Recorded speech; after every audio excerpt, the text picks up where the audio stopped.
चलिए,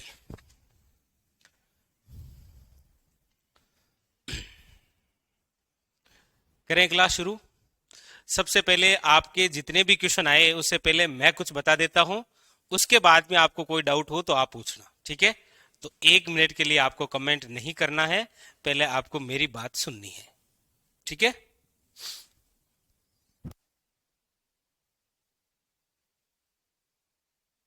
चलो देखो, आज हम एक नई शुरुआत करने वाले हैं। नई शुरुआत का मतलब यह है कि हम जो बिंदु पढ़ते हैं राजस्थान का इतिहास, इसको वैसे आप प्रोपरी 3 भागों में पढ़ते हैं। एक समय प्राचीन पढ़ते हैं, फिर आप मध्यकालीन पढ़ते हैं, और उसके बाद में क्या पढ़ते हैं, आधुनिक। पहली बात तो आपको बिल्कुल निश्चित रहना है, मैं एक एक बिंदु आपको पढ़ाऊंगा कि सर हमें सभ्यताएं नहीं पढ़ाई तो पढ़ाऊंगा, हमें वंश नहीं पढ़ाया, हमें वंश में चौहान नहीं पढ़ाया, प्रतिहार नहीं पढ़ाया, भाटी नहीं पढ़ाया, जाट नहीं पढ़ाया, वो नहीं पढ़ाया, वो सब कुछ पढ़ाऊंगा, नो डाउट, ठीक है। आज हम जिस बिंदु से शुरुआत करने वाले हैं वो है राजस्थान का आधुनिक इतिहास। आप में से वे विद्यार्थी जिन्होंने ये नहीं पढ़ा है तो कोई दिक्कत नहीं है, ये हम आपको पढ़ाएंगे। पढ़ लिया है तो वैसे ही कोई दिक्कत है नहीं। यदि ये है कि नहीं सर मध्यकालीन हमने थोड़ा पढ़ा है तो कोई दिक्कत नहीं है। मध्यकालीन के अंदर आधुनिक टॉपिक से पहले जिनका इतिहास पढ़ना होता है वो मेनली 3 वंश होते हैं केवल, एक राठौड़ वंश, एक कछावा वंश और एक मेवाड़ का। क्योंकि ये 3 ऐसे हैं जिनका संबंध 1857 क्रांति पढ़ेंगे तो आएगा, किसान आंदोलन पढ़ेंगे तो आएगा, एकीकरण पढ़ेंगे तो आएगा। बाकी जैसे चौहान है या गुर्जर प्रतिहार है या अन्य आपके भाटी राजवंश है, जाट राजवंश है, इनका इतना आधुनिक प्रभाव नहीं है, ठीक है। इसलिए आपको बिल्कुल निश्चित रहना है, एक एक बिंदु आपको पढ़ाया जाएगा। आज से हम जो पढ़ेंगे वो है आपके राजस्थान का आधुनिक इतिहास। हेडिंग डाल लीजिए, राजस्थान का आधुनिक इतिहास। जिस कॉपी में आप लिख रहे थे उसी कॉपी में लिखना है, ठीक है। राजस्थान का आधुनिक इतिहास।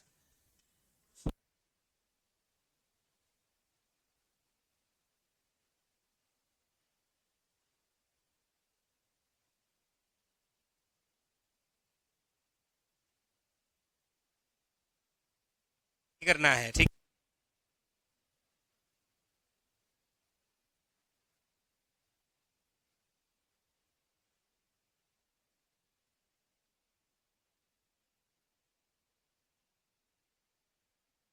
तो राजस्थान का आधुनिक इतिहास। अब देखो इसके अंदर मैं आपको क्या क्या पढ़ाने वाला हूं, पहले आप वो सुन लीजिए, ठीक है। देखिए, राजस्थान के आधुनिक इतिहास में सबसे पहले हम पढ़ेंगे जहां से आधुनिक शुरुआत होती है, यानी कि अंग्रेजों के समय की 1857। उसके बाद में आधुनिक है तो होंगे आंदोलन। अब ये आंदोलन 2 प्रकार से, वैसे 3 प्रकार से। एक तो वो आंदोलन जो किसान करेंगे तो वो हम पढ़ेंगे किसान आंदोलन। एक आंदोलन जो जनता करेगी जिसे आप पढ़ते हैं प्रजामंडल, वो। एक आंदोलन जो राजस्थान में जो जनजाति है उनसे संबंधित, तो वो हो जाएगा जनजाति आंदोलन। वैसे एक टॉपिक, वैसे देखा जाए तो तीनों टॉपिक। इसके बाद में जब इतनी सारी लड़ाइयां होगी तो लोग एक दूसरे से अलग हो जाएंगे, वापस जोड़कर हमें क्या करना है, एकीकरण। बस ये तो होते हैं मेनली 5 पॉइंट: क्रांति, किसान आंदोलन, प्रजामंडल और जनजातीय आंदोलन, और क्या है, एकीकरण। इसके अलावा इस पूरे आधुनिक चैप्टर के अंदर हमारे सामने कुछ महत्वपूर्ण व्यक्तित्व आएंगे, उनको हमें पढ़ना है। अच्छा, व्यक्तित्व के अंदर दोनों व्यक्तित्व पढ़ेंगे हम, चिंता नहीं करनी है। मेल और फीमेल, यानी कि पुरुष और महिलाओं का योगदान, ये दोनों पढ़ने पड़ेंगे हमें अलग से। क्यों मनीष, अलग से पढ़ने पड़ेंगे। इसके अलावा हमारे राजस्थान में जो स्वतंत्रता से संबंधित क्रांतिकारी हैं इनको भी हमें पढ़ना पड़ेगा। जैसे क्रांतिकारियों में आप नाम सुनते हैं जोरावर सिंह बारठ है, केसरी सिंह बारठ है, प्रताप सिंह बारठ है। अब वो ऐसे व्यक्तित्व हैं जिनका यहां पर 1857 या किसान आंदोलन, प्रजामंडल, जनजाति एकीकरण, इसमें इनकी बात नहीं आएगी, तो उनको प्रॉपरी कहां पर पढ़ना पड़ेगा? यहां पर स्वतंत्रता से संबंधित क्रांतिकारी, यहां पर हम पढ़ेंगे। ठीक है। एक आधुनिक है तो आपको बिल्कुल चिंता नहीं करनी है। यहां पर एक चैप्टर में आपको और पढ़ाऊंगा, वो है समाचार पत्र। ठीक है, खुश? अब तो खुश ना? ठीक है, बस ये बिंदु आपको मैं पढ़ाने वाला हूं। ठीक है, तो हेडिंग डाल लीजिए 1857 संग्राम। 1857 संग्राम।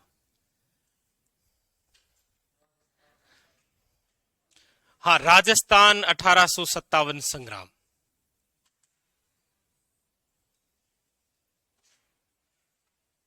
का संग्राम।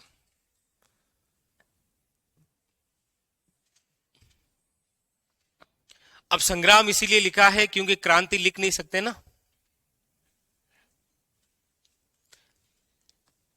क्योंकि क्रांति का तात्पर्य क्या होता है? क्रांति का तात्पर्य होता है व्यवस्था में परिवर्तन। व्यवस्था में क्या है? परिवर्तन। क्या हम व्यवस्था में परिवर्तन कर पाए 1857 में? नहीं। तो क्रांति का अर्थ क्या होता है? व्यवस्था में परिवर्तन लाना। हम व्यवस्था में परिवर्तन लाना चाह रहे हैं। हम ये चाह रहे हैं कि हमारा जो राजा है वो हमारे प्रति भी उत्तरदायी रहे, और जो अंग्रेज हैं वो केवल अपने काम से मतलब रखे, हमारे किसी काम में बिना फालतू घोचा नहीं करे, क्योंकि अंग्रेजों ने घोचे शुरू कर दिए थे। मतलब हमारे किसी पर्सनल कार्य में हस्तक्षेप शुरू कर दिया था। ठीक है, घोचा कोष्टक में हस्तक्षेप। ठीक है, चिंता नहीं करनी। तो क्रांति का तात्पर्य होता है व्यवस्था में परिवर्तन लाना, और वैसे हम देखें तो क्रांति का मतलब होता है उद्देश्य का पूर्ण होना। हम जो सारे पढ़ेंगे वो क्या पढ़ेंगे? विद्रोह। तो ये एक क्या है? विद्रोह है। विद्रोह का अर्थ होता है उद्देश्य का पूर्ण नहीं होना। उद्देश्य का पूर्ण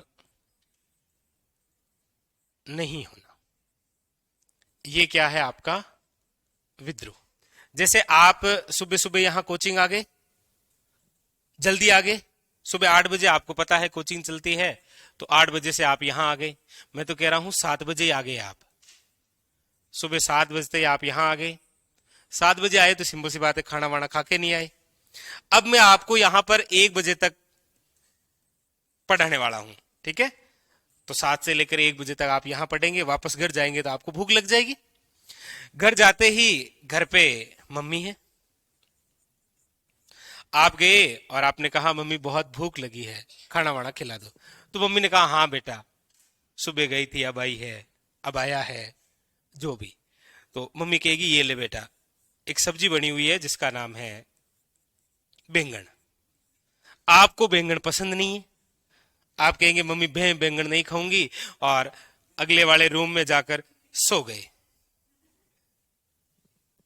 ये आप क्या लाना चाह रहे हैं? आप व्यवस्था में परिवर्तन लाना चाह रहे हैं कि आज के बाद घर में बैंगन नहीं बनेगा। ये आप सोच रहे हैं कि मैं क्रांति कर दूंगा या कर दूंगी, लेकिन थोड़ी ही देर में आपके पिताजी जो सुबह 9 बजे ऑफिस में गए थे, उनको मम्मी ने चुपके से कॉल किया, बोला बेटी बेटा खाना नहीं खा रहा। 1:20 पे आपके पापा ऑफिस से घर आ गए और बोला कहाँ है वो? तो गए और बेटा हाँ बेटा क्या हुआ? नहीं पापा बैंगन बने हुए। उपड़े और 2-4 लपाट मारे अच्छे से, चुपचाप सॉरी पापा। गया, बैंगन लिए, फल का चूरा, ऊपर दही ली, रपोड़ के खा लिया। ये आपका क्या था? विद्रोह। उद्देश्य पूर्ण नहीं हुआ। आप क्या करना चाह रहे थे, लेकिन व्यवस्था में परिवर्तन नहीं कर पाए। आए, पिताजी ने आपकी अच्छे से सेवा की, दवा की सेवा की, आप खुश हो गए। आप गए रसोई में और कहा मम्मी बैंगन हमेशा बनने चाहिए, बहुत अच्छे बनते हैं ये क्या? तो ये जो कार्यक्रम है ये एक विद्रोह है, क्रांति नहीं बोल सकते। ये आपकी क्रांति थोड़ी थी। आए और पिताजी ने सेवा कर दी तो आपने बैंगन खा लिए, मतलब आपकी क्रांति नहीं थी, ये आपका क्या था, एक थोड़े से समय के लिए किया गया विद्रोह था। हम जो पढ़ने जा रहे हैं 1857, अभी हम ये सोच रहे हैं कि ये क्रांति है या विद्रोह है, ये तो हम जैसे जैसे आगे पढ़ेंगे तो आपको क्लियर हो जाएगा कि ये क्रांति है या विद्रोह। ठीक है, दो बातें लिख ली आपने? नहीं, लिखो लिखो, बैंगन लिखो।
दो बातें लिखी,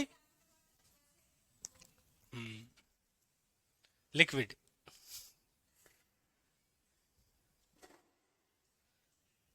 ठीक है, नहीं वो एक साथ तो हो जाते, लेकिन मुझे ऐसा लग रहा है कि इतने सारे राजा पढ़ लिए हैं कि मैं कुछ भी पूछता हूं, आप पता नहीं कौन से राम सिंह को पकड़ कर लाते हैं। मैं पूछता हूं जयसिंह कारिका किसकी रचना है, किसकी रचना है, तो इनके दिमाग फिर ही है। इसीलिए मैं सोच रहा हूं एक बार थोड़ा मैं इनका विद्रोह जो कर रहे हैं ना, क्रांति सोच रहे हैं, मैं इनका विद्रोह कर दूं। ये लिख ली दो बातें। अब सबसे पहले हम बिल्कुल विधिवत रूप से इसको पढ़ने वाले हैं। सबसे पहले हम ये पढ़ेंगे कि ये टॉपिक हम पढ़ क्यों रहे हैं, वजह क्या है। तो वजह लिखो, अरे वजह तुम तो हुई, लिखो 1857 संग्राम कारण। लेकिन अभी तो हम क्रांति ही सोच रहे हैं, ये लिखो 1857 क्रांति के कारण क्या है। कारण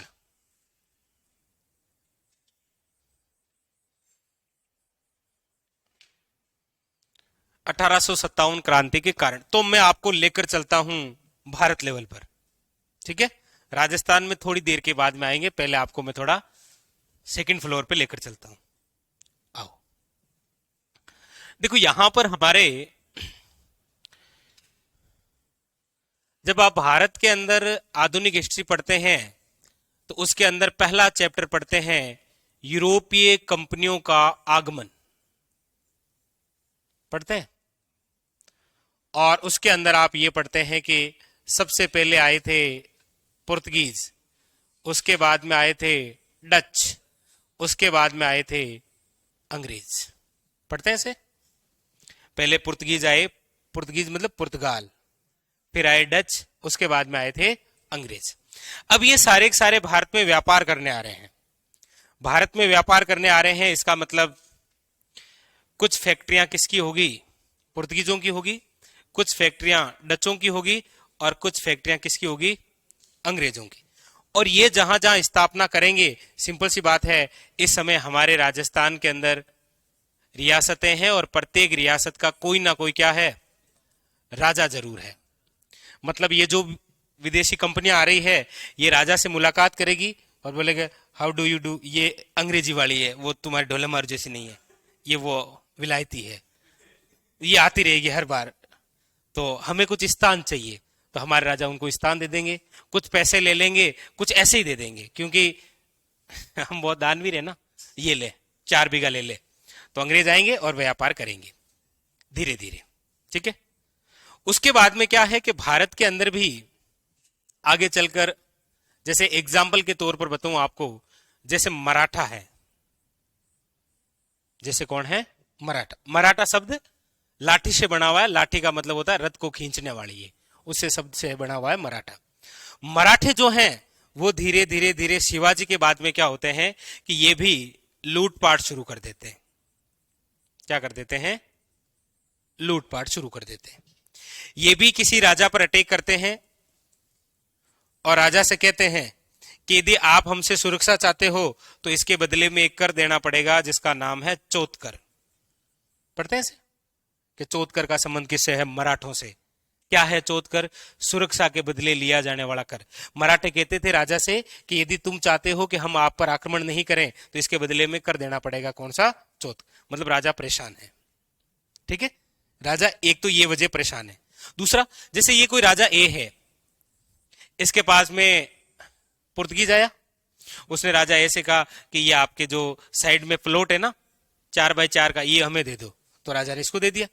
इसी राजा के पास में ये अंग्रेज आया और बोला ये जगह हमें दे दो, बोला नहीं दूंगा, पहले से दे रखी है, तो बोला नहीं दोगे तो हम आक्रमण कर देंगे। अब ये राजा आया फिर मुसीबत में। एक तो ये अटैक कर रहा है कि यदि मैं अटैक नहीं करूं तो पैसा दे दो, और ये कह रहा है कि यदि ऐसा नहीं किया तो फिर मैं अटैक कर दूंगा। ये तो पैसा भी नहीं मांग रहा है, ये तो व्यापार करने आए। इसीलिए राजा चाह रहा है कि कोई ऐसा बंदा आए जो मेरी सुरक्षा करे, कोई ऐसी बाहर से कोई कंपनी आए जो मेरी सुरक्षा करे। इसीलिए इस राजा ए के पास में एक व्यक्ति है फ्रांस का, फ्रांसीसी सेनापति, जिसका नाम है डुप्ले। ये डुप्ले पहली बार एक पद्धति लेकर आया। ये डुप्ले इस राजा के पास में आता है और राजा को कहता है चिंता नहीं करनी है, आपकी सहायता मैं करूंगा, लेकिन मेरी शर्त है। शर्त क्या है? तो बोला शर्त यह है कि ये जो आपका इलाका है, इस इलाके की सुरक्षा के लिए जो सैनिक टुकड़ी होगी, उस सैनिक टुकड़ी को आपको पैसा देना पड़ेगा। तो बोले दे देंगे भाई, मराठे लूट के ले जा रहे, इसकी बजाय तो सैलरी देनी है इनको। बोले दे देंगे। बोला ठीक है, और इसके अलावा आप किसी दूसरे राज्य से बात भी करने जाएंगे तो एक बंदा हमारा साथ में चलेगा। मतलब यहां पर धीरे धीरे राजा को बांधा जा रहा है। ये जो दोनों के बीच में हो रहा है ना, इसे ही इतिहास में कहा गया है सहायक संधि।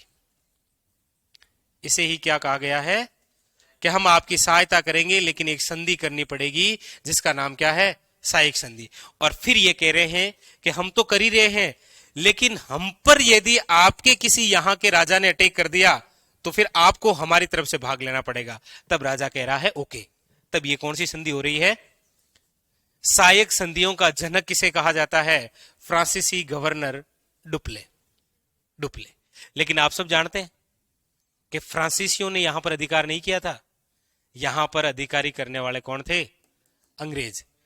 हमें पढ़ना है कि ऐसा कौन सा अंग्रेज था जिसने डुप्ले का दिमाग लगाया और क्या की थी? सहायक संधियां। तो पूछा जाता है अंग्रेजों में सहायक संधियों का जनक किसे कहा गया? वो है आपके लॉर्ड, अरे वेलेजली। कौन है? Lord Wellesley. तो हमारे यहां पर तो अधिकार किसका रहा? अंग्रेजों का। तो पहली वजह तो यह है कि यहां पर संधियां हुई। अच्छा, फिर आगे चलकर क्या है कि ये जो अंग्रेज थे इन्होंने राजा को परेशान करना शुरू कर दिया। राजा के बाद में राजा कौन बनेगा ये डिसाइड कौन करने लगे थे?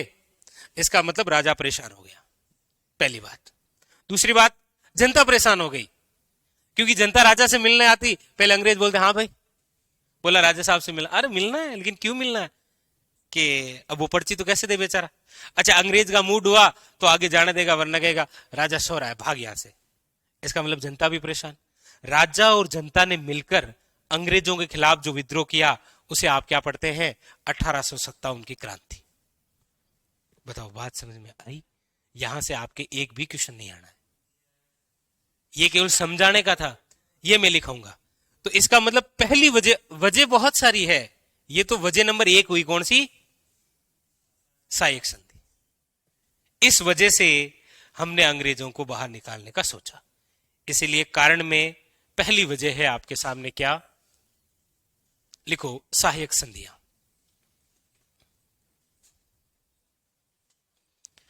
पहली क्या वजह हुई? सहायक संधियां। अंग्रेजों ने ऐसे धीरे धीरे भारत पर अधिकार किया था, पता भी नहीं चला।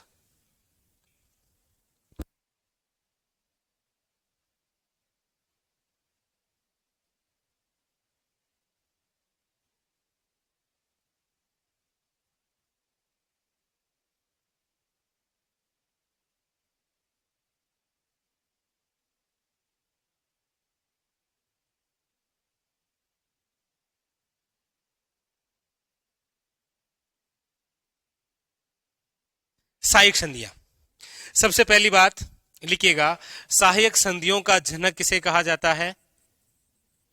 याद रखिएगा, फ्रांसीसी गवर्नर डुप्ले। फ्रांसीसी गवर्नर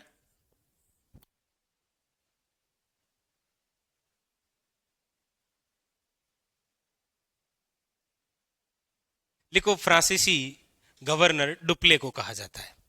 लेकिन हमारे यहां पर अधिकार किसने किया था? और हमारी ये क्रांति है भी किसके खिलाफ? अंग्रेजों के खिलाफ। हाँ पूनम, वो मैंने शुरू में बता दिया, वो आपको आखिरी में करवाएंगे। पहले आप इतने राजा पढ़ो तो सही एक बार, ठीक है? अच्छा, 24 टाइम स्टडी, बिल्कुल आपका नाम ले लिया बस।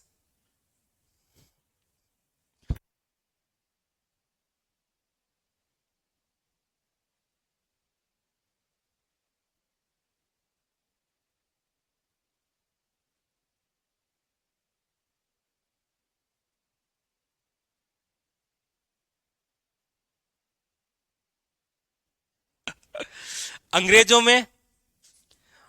में सहायक संधियों का जनक किसे कहा जाता है? तो लॉर्ड वेलेजली। वेलेजली, हाँ। कौन सी? सहायक संधियां। सहायक संधियों का समय क्या है? समय है 1798 से लेकर 1805। अब आपके लिए सबसे आपकी तरह प्यारा क्वेश्चन पूछा जाएगा, राजस्थान की पहली रियासत जिसने अंग्रेजों के साथ में सहायक संधि की थी। यस, कौन बताएगा? यही यहां से क्वेश्चन बनेंगे आपके लिए, वो तो सारा फैक्ट समझाने वाला था। प्रथम रियासत, राजस्थान की प्रथम रियासत जिसने अंग्रेजों के लॉर्ड वेलेजली की सहायक संधि की थी, वो है भरतपुर रियासत। कौन सी है? भरतपुर रियासत। भरतपुर रियासत ने संधि कब की थी? कब की थी? याद रखिएगा, 29 सितंबर 1803। और उस समय भरतपुर के शासक कौन थे? याद रखिएगा, रणजीत सिंह। 3 ही प्रकार के क्वेश्चन आते हैं कि अंग्रेज अधिकारी लॉर्ड वेलेजली के साथ सहायक संधि करने वाली राजस्थान की पहली रियासत कौन सी है? भरतपुर। कब संधि की? 29 सितंबर 1803। अच्छा, भरतपुर के शासक कौन थे? रणजीत सिंह। क्वेश्चन पूछा जाता है, दूसरी रियासत कौन सी है?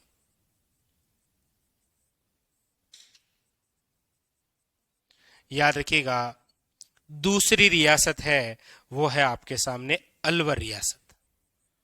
कौन सी है? अलवर रियासत। और अलवर रियासत ने कब संधि की थी?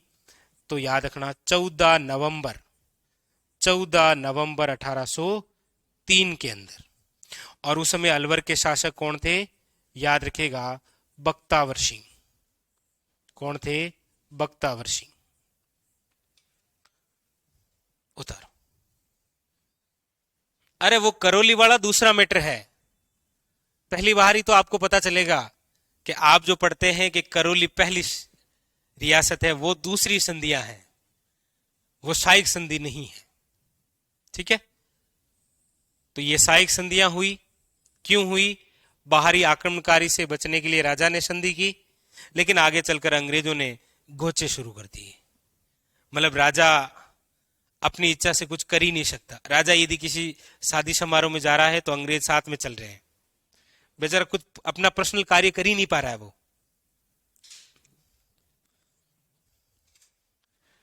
नहीं नहीं, ऐसा नहीं है, लिखो आप लिखो, ठीक है।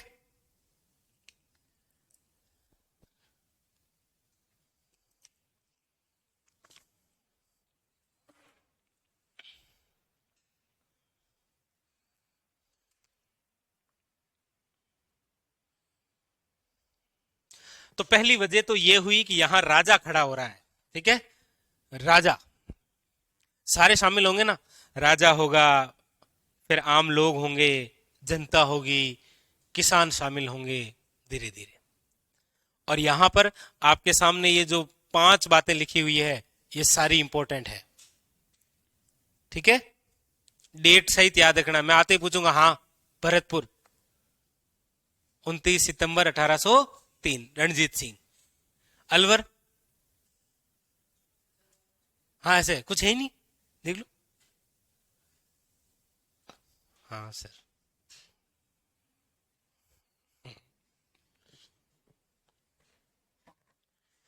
ये लिखा, आगे चलूं।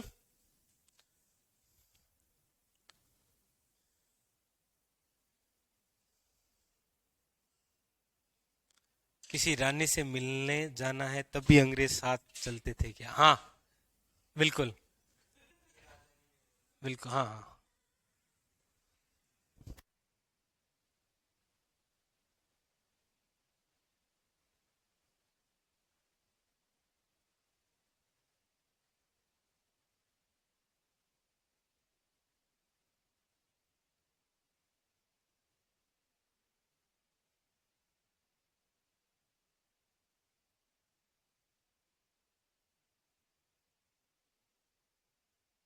तो राजा तो खिलाफ हो गया ना अंग्रेजों के, वजह आपके सामने है। चलो आओ आगे। तो वजह नंबर 1 कंप्लीट, और बहुत अच्छे क्वेश्चन बनते हैं यहां से, ठीक है। आइए वजह नंबर 2।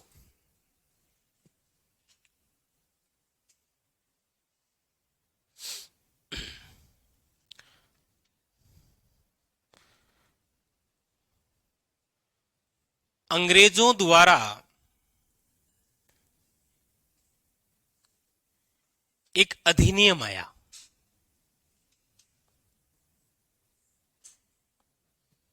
अंग्रेजों द्वारा एक अधिनियम आया था 1813 में।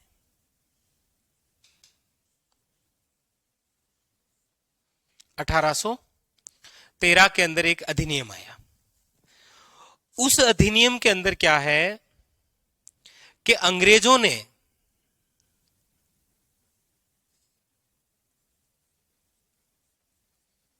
जो ईसाई मिशनरियां थी,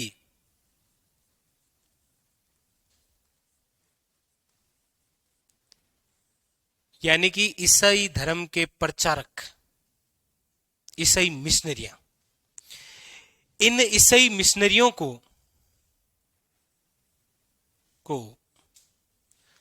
धर्म प्रचार की छूट दी। ईसाई लोग आए और अंग्रेजों ने कहा कि ये रहा पूरा भारत, जहां पर आपकी इच्छा है वहां पर आप अपने धर्म का प्रचार कीजिए, हमें कोई दिक्कत नहीं हुई। कर रहे हैं प्रचार, करो, हमें क्या दिक्कत हो सकती। दिक्कत हमें तब हुई जब ईसाई मिशनरियों ने धर्म प्रचार तो किया, साथ में हिंदू धर्म की बुराइयां की। अपने धर्म का प्रचार कर रहे हैं, हमें क्या दिक्कत है, करो ना। लेकिन जब अपने धर्म का प्रचार कर रहे हैं लेकिन हमारे धर्म के बारे में अपशब्द बोलेंगे तो हमारे लोग खड़े होंगे, वही क्रांति है। अब यहां पर आम लोग इकट्ठा हो गए कि अच्छी बात है आपने अंग्रेजों के खिलाफ हुए, कि आपने, अच्छी बात है इनको अपने धर्म प्रचार की छूट दी, लेकिन इन्होंने अपने धर्म का तो प्रचार किया ही किया, साथ में हिंदू धर्म की बुराइयों के बारे में बताया। इसीलिए आप पढ़ते होंगे कि 1813 के बाद में इंडिया में 1828 के अंदर एक समाज की स्थापना होती है जिसे आप बोलते हैं ब्रह्म समाज। राजा राम मोहन राय, राजा राम मोहन राय, स्वामी विवेकानंद, दयानंद सरस्वती जी, आत्माराम पांडुरंग, ये सारे बंदे खड़े होते हैं और हिंदू धर्म की अच्छाइयों के बारे में अपने अपने समाज की स्थापना करते हैं। ब्रह्म समाज देखने को मिलता है, आर्य समाज देखने को मिलता है, प्रार्थना समाज देखने को मिलता है, वो इसी वजह से। तो यहां पर आम लोग जो कि समझदार थे वो खड़े हुए, ठीक है। तो ईसाई मिशनरियों को धर्म प्रचार की छूट दी और ईसाई मिशनरियों ने क्या किया, हिंदू धर्म की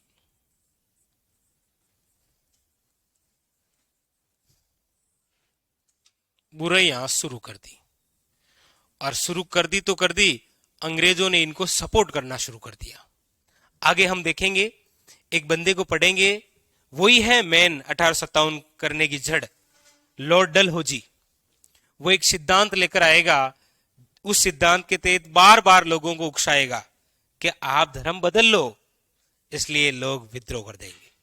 ये लिखो एक तो, ईसाई मिशनरियों द्वारा अपने धर्म का प्रचार प्रसार किया गया, लेकिन हिंदू धर्म की बुराइयां शुरू कर दी। इसीलिए क्या हुआ, आंदोलन।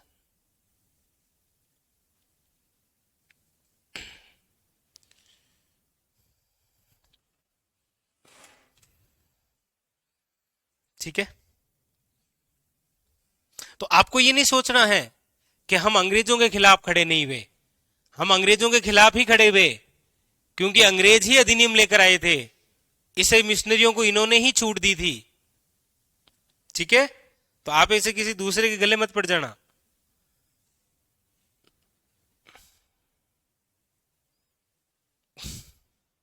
ठीक है। अरे हाँ तो बोलो।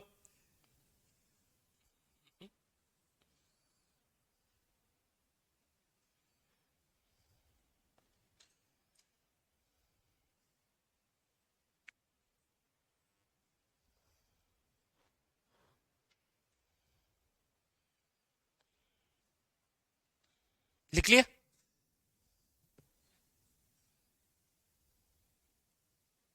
आगे देखो,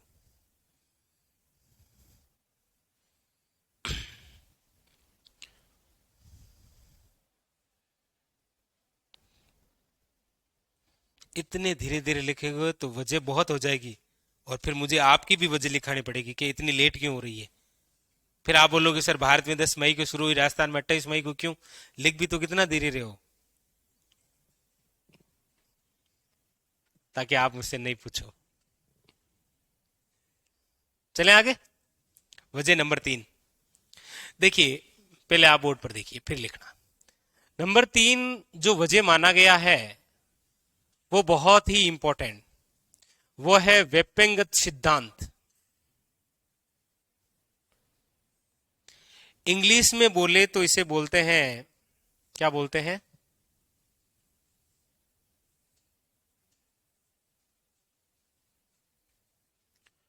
doctrine of lapse.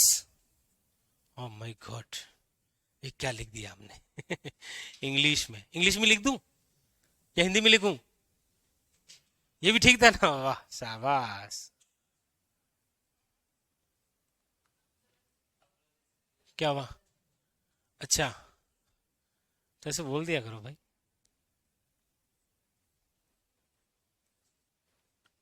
Doctrine of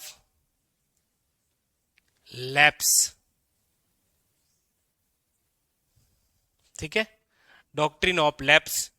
अरे एग्जाम ने ये नाम देकर पूछा कि डॉक्ट्रिन ऑफ लैप्स के जनक कौन है, और हम क्या पढ़ के गए, वेपेंगत सिद्धांत। उसने पूछा ये, और ये सिद्धांत आया 1848 में। क्या, अच्छा ये भी नहीं पढ़ा। वेपेंगत सिद्धांत यानी कि डॉक्ट्रिन ऑफ लैप्स एक सिद्धांत आया था 1848 के अंदर, और ये सिद्धांत लाने वाले कौन थे, लॉर्ड डलहौजी। इस सिद्धांत के तहत इन्होंने क्या किया, कि एक तो प्रथा शुरू की और एक नीति बनाई।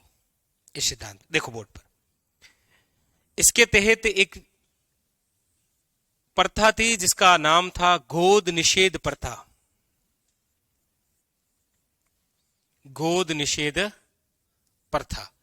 गोद निषेध प्रथा में लॉर्ड डलहौजी ये डायरेक्ट हमारे राजाओं को कह रहा है कि आपके बाद में यदि आपका कोई पुत्र नहीं हुआ, लॉर्ड डलहौजी क्या कह रहा है राजा को कि आपके बाद में यदि आपका कोई पुत्र नहीं हुआ और आप किसी को गोद लेकर अपने बाद में यदि किसी को राजा बनाते हैं तो हम उसे राजा नहीं मानेंगे और रियासत को अंग्रेजों के अंदर विलय कर लेंगे। ये कह रहा है कौन? लॉर्ड डलहौजी। इसलिए एक प्रसिद्ध नाम आपने सुना होगा, उसी का एग्जाम्पल दूंगा, रानी लक्ष्मीबाई। रानी लक्ष्मीबाई के पतिदेव का नाम था गंगाधर राव था। इन दोनों के कोई पुत्र नहीं था, इसीलिए उन्होंने एक पुत्र को गोद लिया था जिसका नाम है दामोदर राव। लेकिन अंग्रेजों ने कहा यह आपका नहीं है, यह तो दत्तक पुत्र है। इसीलिए अंग्रेजों ने झांसी को हड़पने की कोशिश की थी, लेकिन रानी लक्ष्मीबाई ने कहा था मैं अपनी झांसी नहीं दूंगी। हाँ, रानी लक्ष्मीबाई का वास्तविक नाम क्या था? अरे मणिकर्णिका। बचपन का नाम था मनु। ए मनु, हाँ मणिकर्णिका। अच्छा हाँ, उस पागल की। हाँ हाँ उस, हाँ ठीक है। तो गोद निषेध प्रथा समझे? गोद निषेध प्रथा क्या है कि अंग्रेज ये कह रहे हैं राजा को कि आपके बाद में यदि आपसे या आपकी रानी से कोई बच्चा नहीं हुआ और आपने यदि गोद लेकर राजा बनाया तो हम उसे उत्तराधिकारी नहीं मानेंगे। ठीक है, ये कौन सी प्रथा थी? गोद निषेध प्रथा। तो राजा तो विद्रोह करेगा ना अंग्रेजों के खिलाफ, वही हम पढ़ रहे हैं 1857 क्रांति, वजह ये रही। ठीक है, अब देखो ये लिखने विखने का कार्य थ्योरेटिकल आपको ही करना है, मैं केवल समझाऊंगा। दूसरी वजह, इसी के तहत एक नीति हुआ करती थी जिसका नाम क्या था? हड़प नीति। हड़प नीति के अंदर लॉर्ड डलहौजी ने कहा था यदि किसी रियासत का कोई राजा है और वहां की ये जनता आकर कह देगी कि ये राजा ठीक नहीं है, इसका प्रशासन ठीक नहीं लग रहा है, तो इसी हड़प नीति के तहत उस रियासत के राजा पर कुशासन का आरोप लगाया जाएगा और वो रियासत हड़प कर अंग्रेजी साम्राज्य में मिला दी जाएगी। ऐसी घटना हुई थी, आपको पता है, अवध। अवध पर आउटरम की रिपोर्ट को आधार मानकर कुशासन का आरोप लगाकर हड़पा गया था। उस समय अवध, लखनऊ, लखनऊ की रानी कौन थी? हजरत बेगम महल। हजरत बेगम महल को से रियासत हड़प ली थी ना अंग्रेजों ने कुशासन का आरोप लगाकर, वो इसी हड़प नीति के तहत। लेकिन क्वेश्चन तो मेरा ये है, हमारे राजस्थान का कौन सा स्थान अंग्रेजों ने हड़प नीति के तहत हड़पा था? बताओ।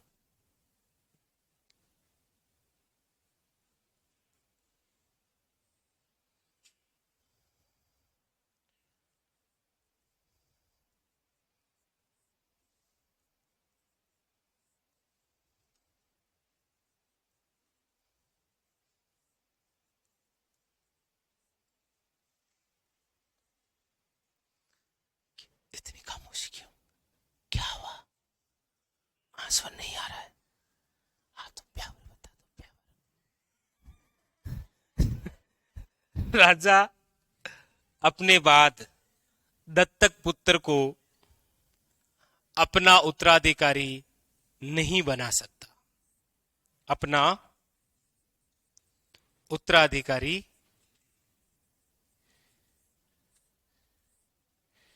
नहीं बना सकता। यह कौन कह रहा है?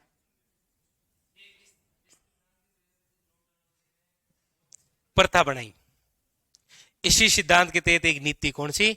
हड़प नीति। यानी कि कुशासन का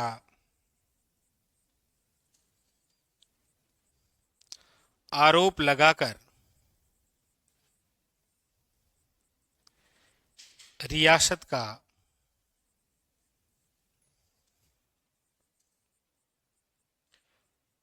अंग्रेजों के साम्राज्य में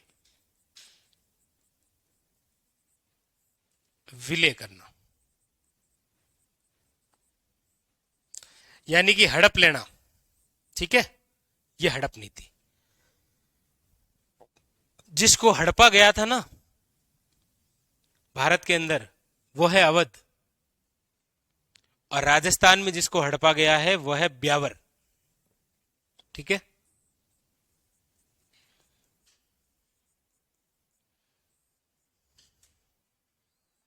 राजस्थान में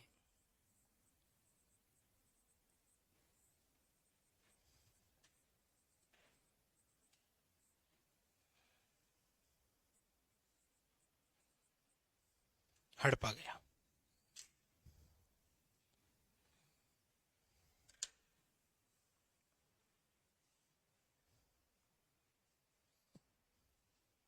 ये हो गई वजह नंबर 3। आगे समझ में कि क्यों राजा कर रहे हैं विद्रोह, इसीलिए हो रही है क्रांति।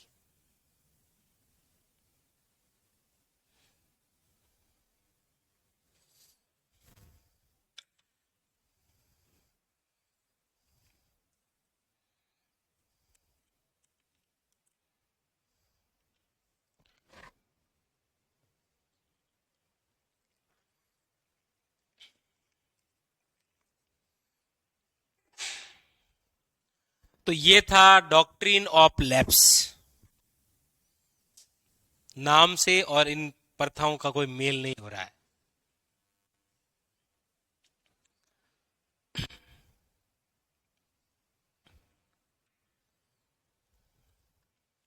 तो हम हो गए हैं परेशान इन अंग्रेजों से। नहीं नहीं, आप मुझसे क्यों परेशान हो रहे हो? मैं नहीं छोड़ूंगा 2 बजे तक।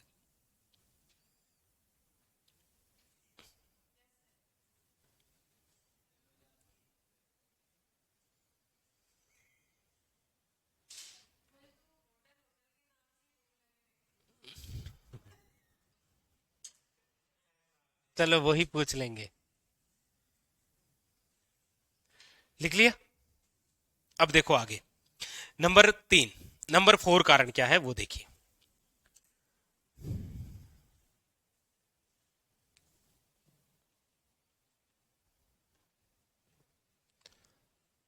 नंबर 4 है, वो है आपके बोर्ड पर देखना आप, धार्मिक अयोग्यता अधिनियम।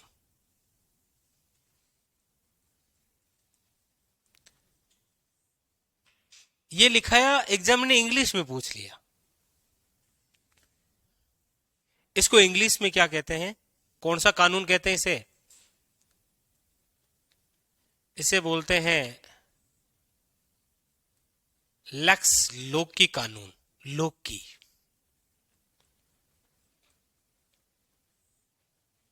कौन सा कानून है? लैक्स लोकी कानून। फिर भूख लग गई, लोकी आ गई। लैक्स लोकी कानून, ये जो कानून है ये है आपके कब का? 1850 ईस्वी का। 1850 के अंदर ये अधिनियम लाने वाले भी कौन हैं?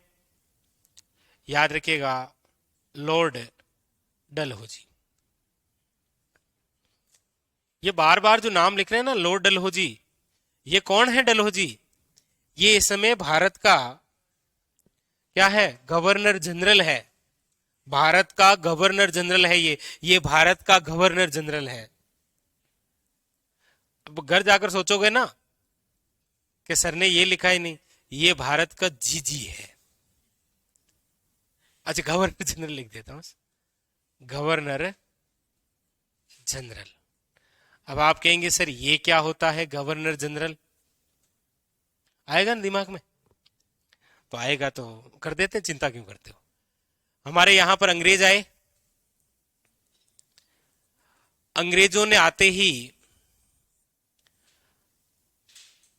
बीबीएम, अंग्रेजों ने भारत में आते ही 3 जगह अपनी फैक्ट्रियों की स्थापना की थी। बंगाल, बंबई और मद्रास, 3 जगह बड़ी फैक्ट्रियों की स्थापना की। हर एक फैक्ट्री का अधिकारी बनाया, उसको नाम दिया गवर्नर। क्या नाम दिया? गवर्नर। ठीक है, इसलिए आप पढ़ते हैं कि बंगाल का फर्स्ट गवर्नर कौन है? आप में से कोई बताना चाहे तो मजा आ जाएगा मुझे। हाँ, एएलपी, बंगाल का फर्स्ट गवर्नर। ऐसे ही अलग अलग गवर्नर बने, बंबई का फिर मद्रास का। लेकिन धीरे धीरे अंग्रेजों के स्थानों का तो विस्तार होने लगा, इसीलिए एक ही स्थान के अंदर प्रमुख बनाया गया, केवल और केवल क्या? बंगाल का गवर्नर। फिर जैसे जैसे नियम बदला तो गवर्नर की जगह नाम हो गया बंगाल का गवर्नर जनरल। फिर आगे चलकर यही बंगाल का गवर्नर जनरल भारत का गवर्नर जनरल कहलाने लगा। अभी जो हम पढ़ रहे हैं वो क्या है? भारत का गवर्नर जनरल। लेकिन क्रांति होगी, क्रांति के बाद में सिस्टम चेंज होगा राजस्थान में, पूरे इंडिया में। क्या होगा कि अभी तक जो भारत के अंदर अधिकार और व्यापार कर रही है वो कौन है? EIC, East India company. लेकिन जब हम क्रांति में सफल नहीं होंगे तो महारानी विक्टोरिया का घोषणा पत्र सुनाया जाएगा 1858 के अंदर इलाहाबाद दरबार में, और वहां पर महारानी विक्टोरिया घोषणा करेगी कि आज के बाद भारत में EIC कंपनी अधिकार नहीं करेगी, स्वयं महारानी करेगी। इसीलिए भारत के गवर्नर जनरल का नाम 1858 में एक बार फिर बदलेगा और नाम क्या हो जाएगा? वाइसराय। ये एक फ्रांसीसी शब्द है जिसका अर्थ होता है उपराजा। राजा है इंग्लैंड का, उसका प्रतिनिधि जो भारत में है वो क्या कहलाया था? उपराजा। और वो क्या है? वाइसराय। एक बार फिर ये नाम बदलेगा और क्या बनेगा? स्वतंत्र भारत का गवर्नर जनरल। वो आगे, वो आप आगे, मैं तो ऐसे बता दी, मैंने तो ऐसे बता दिया आपको। ठीक है, ये कौन है? लॉर्ड डलहौजी, भारत का गवर्नर जनरल। ये एक अधिनियम लेकर आया 1850 में। क्या लेकर आया? इस अधिनियम के तहत ये बंदा लॉर्ड डलहौजी डायरेक्ट ये कह रहा है कि यदि कोई भी भारतीय अपना धर्म परिवर्तन करता है तो उसे उसकी पैतृक संपत्ति से वंचित नहीं किया जाएगा। ये कह रहा है कि हिंदू यदि अपना धर्म बदलकर ईसाई ग्रहण करता है तो वो जो व्यक्ति हिंदू से ईसाई में परिवर्तन हुआ ना, उसको अपनी पैतृक संपत्ति से वंचित नहीं किया जाएगा, फटाफट नाम चेंज कर दिए जाएंगे, चिंता नहीं करनी है। ठीक है, ये कौन कह रहा है? इसका मतलब, इसका डायरेक्ट इशारा क्या है? धर्म परिवर्तन की ओर। और धर्म धर्म की जब बात आती है तो दंगे आज भी हो जाते हैं, है ना? आज भी यदि कहीं चाय मार्केट पर अचानक से यदि हो गया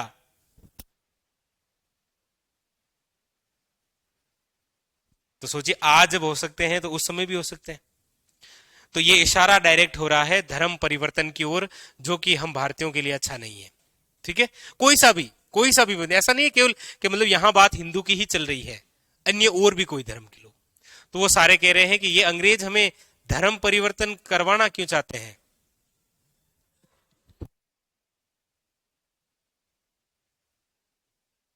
इसका मतलब डायरेक्ट यही है, इशारा वही है।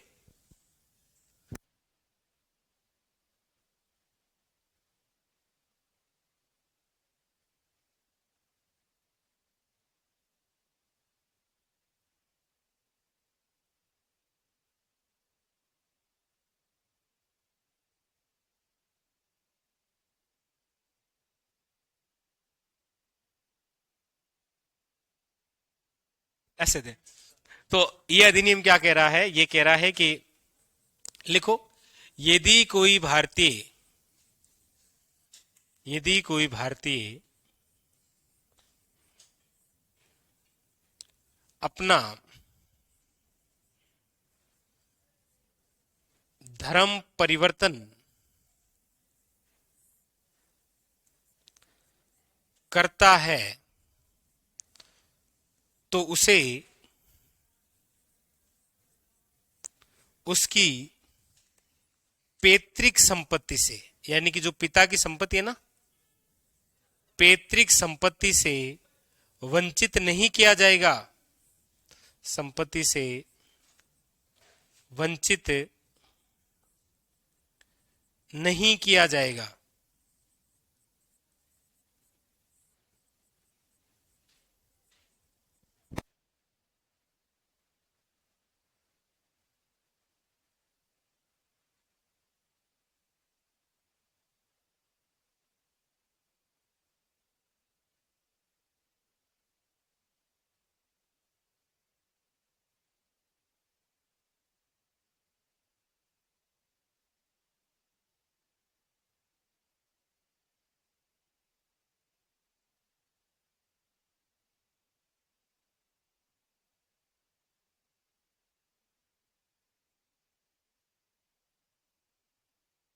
लिख लिया? तो हम ऐसे शुरू से धीरे धीरे परेशान हैं। हमें उस कारण तक जाना है जिसकी वजह से अचानक आग लगेगी।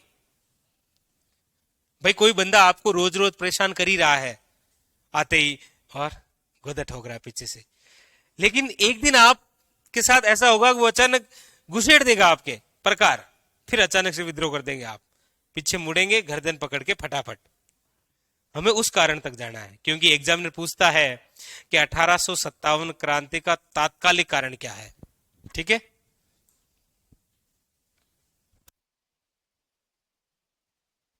ये लिख लिया? आगे चले।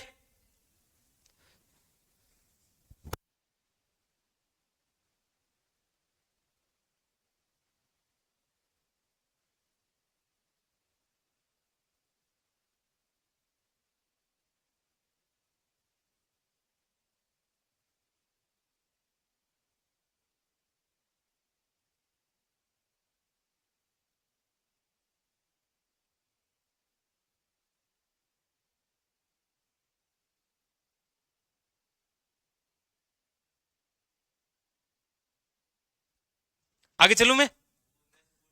हाँ, नंबर 5 सबने लिख लिया ना? मनीष लिख ली? लिखो लिखो लिखो। अब नंबर 5, और नंबर 5 जो वजह है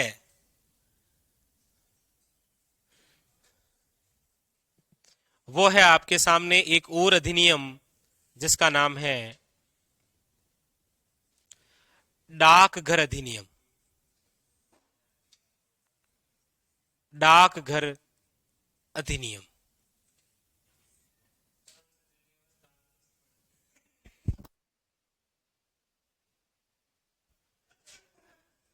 डाकघर अधिनियम, देखो एक वजह होती है डाकघर अधिनियम, और डाकघर अधिनियम कब आया? क्या हुआ? 1854। अच्छी, डाकघर अधिनियम लाने वाले भी कौन थे? वही बंदा। हाँ, अरे क्रांति की जड़ की फसाद यही बंदा है। आपको पूछा जाए ना कि 1857 क्रांति का प्रमुख उत्तरदायी अंग्रेज अधिकारी कौन है, तो लॉर्ड डलहौजी। कौन है? डलहौजी। ये लिखा था नहीं हूं, एग्जामिनर जब पूछता है ना तो आपके दिमाग में आना चाहिए ये कि सर ने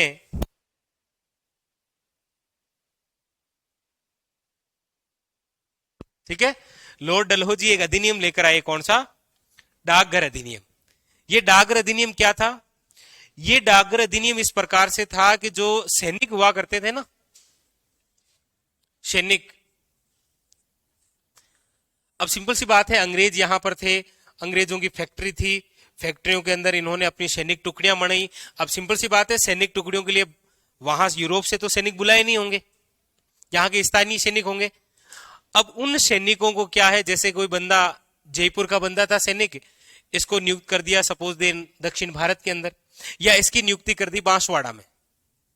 पहले क्या था, 1854 के अंदर कोई भी सैनिक होता ना तो वो एक लेटर लिखता घरवाली को या घरवालों को, हेलो पापा मैं ठीक हूं, सैलरी, ये निःशुल्क हुआ करती थी। यानी कि सैनिकों के लिए जो डाक सेवा थी वो क्या थी? निःशुल्क। और अचानक से लॉर्ड डलहौजी ने 1854 में यह आदेश जारी किया कि ये जो भारतीय सैनिकों को डाक सेवा निःशुल्क दी जा रही है इसको बंद कर दो। तो सैनिकों ने विद्रोह कर दिया। अब आपके दिमाग में आ रहा होगा कि इस बात से विद्रोह थोड़ी हो सकता है। अभी जैसे आप हो, अभी जैसे आप हो और मैं मेरी टीम को आदेश दूं कि इन सब से फोन छीन लो और यहां रख लूं, और आप जब जाओ तो नहीं दूं, तो आप में से फटाफट उठकर मेरी गर्दन पकड़ के यहीं मरोड़ देंगे। मरोड़ेंगे, सिंपल सी बात है। विद्रोह नहीं करोगे क्या आप?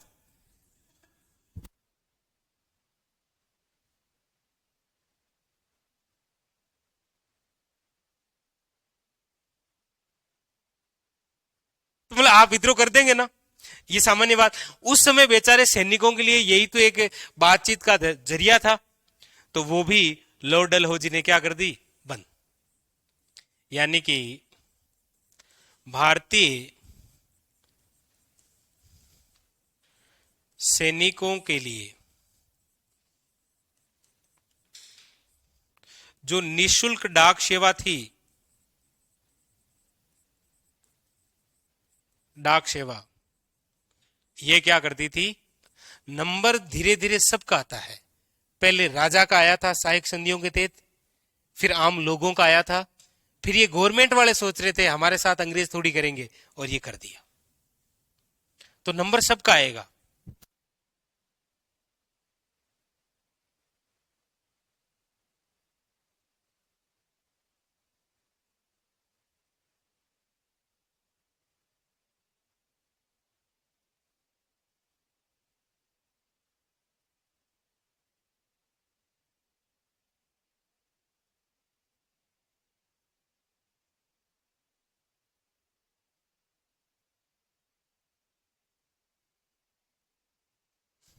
चलिए,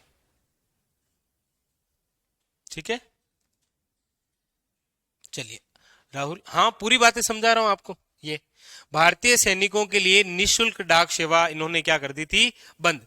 तब जो अंग्रेजों की सैनिक टुकड़ियों में भारतीय सैनिक थे ना, उन्होंने विद्रोह कर दिया था। इसीलिए हम पढ़ते हैं आगे कि मंगल पांडे विद्रोह कर देता है, पढ़ते हैं ना आप।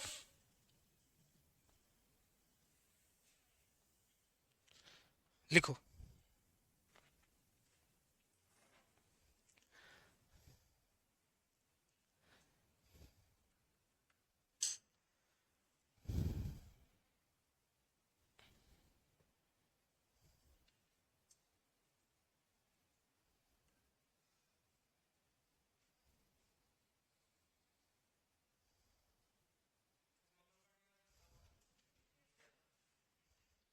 तो ये 5 वजह वो हैं जिनकी वजह से लोग परेशान थे, लेकिन अचानक वो आग किस वजह से लगी, इसीलिए क्वेश्चन पूछता है कि 1857 होने का तात्कालिक कारण क्या था।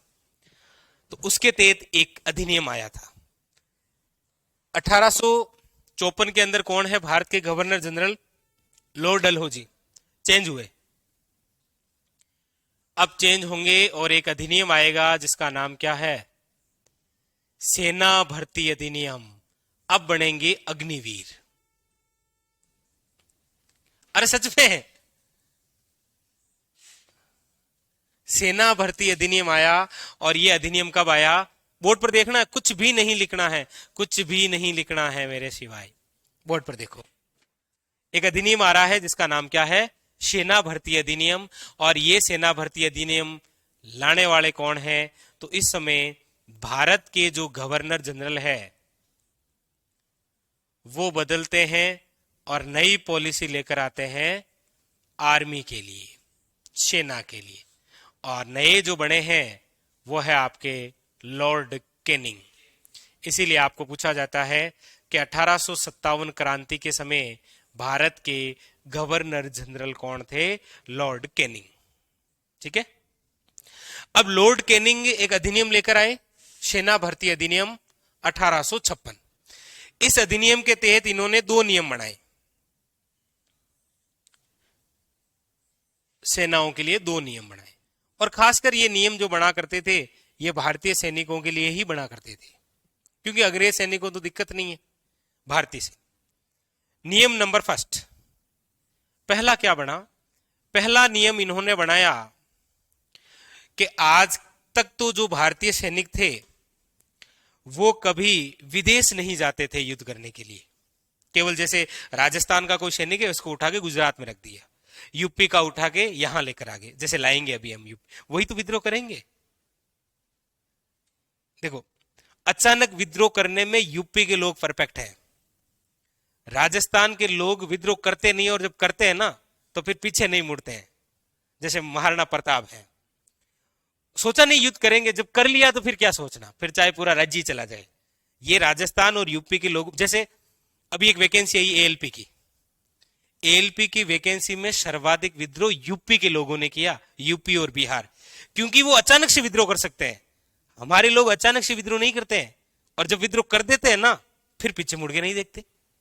ये बात है राजस्थान और अलग स्टेट में। नहीं, इतना नहीं, इधर आ जाओ, वापस आ जाओ। तो इस सेना भर्ती अधिनियम के तहत क्या है कि नियम नंबर फर्स्ट क्या था, इसमें नियम ये लागू किया लॉर्ड कैनिंग ने कि अब जो भारतीय सैनिक हैं वो 7 समंदर पार जाकर युद्ध करेंगे, कि भारतीय सैनिक को अब कहां जाना पड़ेगा, विदेशों के अंदर भी युद्ध करने जाना पड़ेगा। यह पहला नियम आया।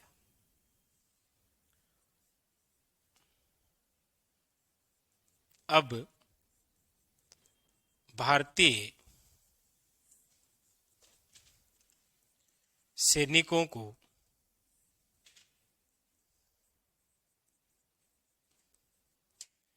विदेश जाकर युद्ध करना पड़ेगा, क्योंकि आप तो मेरी सैनिक टुकड़ी में शामिल है ना, और मेरी इच्छा जहां पर भेजूं मैं। तो जैसे ये नियम आया, भारतीय सैनिकों ने विद्रोह कर दिया। क्यों विद्रोह किया? देखो, इस समय लोगों की सोच क्या थी। भारतीय सैनिक ये सोच रहे थे कि यदि हम यहां से 7 समंदर पार जाएंगे, हमें सपोज देन कहीं यूरोप के किसी प्रदेश में भेजा जाएगा, डेनमार्क में भेज दिया, कहीं अन्य किसी देश में वहां पर भेज दिया, वहां पर हम लगभग 1-2 साल तक रहेंगे। हो सकता है वहां पर खाने पीने के नाम पर केवल टांगड़ियां मिले, लेग पीस मिले, तो खाएंगे तो धर्म क्या हो जाएगा, भ्रष्ट हो जाएगा। और जब वापस यहां इंडिया आएंगे तो इंडिया वाले लोग नफरत की वजह से देखेंगे, अच्छा टांग खाता था उधर ना। इसका बेस्ट एग्जांपल आपके सामने यह है कि जब हमारे यहां इंडिया के अंदर एक बीमारी आई थी कोरोना, तो जो बाहर से लोग आ रहे थे ना, तो हम उनसे दूरी बना रहे थे, नहीं नहीं नहीं, नहीं इनको गवर्नमेंट स्कूलों में छोड़ दो, बना रहे थे ना। तो वो लोगों की सोच इस समय थी कि हम बाहर से रहकर आएंगे, और वापस जब आएंगे तो क्या पता ये जो भारतीय लोग हैं ये मुझे अपनाए, कि जा तुम तो वहां यूरोप, वहां पता नहीं कैसे कैसे रहता था, क्या क्या खाता था तुम, अच्छा बोलते ना। तो कोरोना के समय जो बाहर से आए थे तो हमने उनको गले थोड़ी लगाया था, नहीं, हमने कहा जाओ दूर, कांकड़ में रहो, कहीं दूर स्कूल में ठहराए ना। तो ये लोग उस समय ऐसा सोचते थे। इसीलिए सैनिकों ने जो विद्रोह किया उसे आप क्या पढ़ते हैं, 1857 क्रांति। पहला नियम ये। नियम नंबर 2,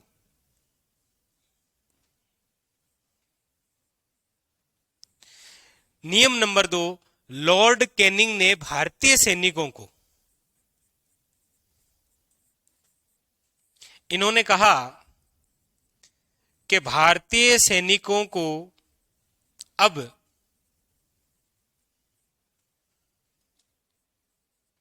बी की जगह ए दिया जाएगा। ये क्या सिस्टम है? देखो, बी का मतलब एक बंदूक है जिसका नाम है ब्राउन बेस।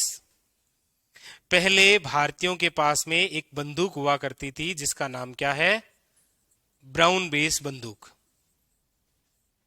ठीक है। तो जो अंग्रेजों की सैनिक टुकड़ियां थी ना, उनमें जो भारतीय सैनिक थे उनको एक बंदूक दे देते जिसका नाम क्या था, ब्राउन बेस।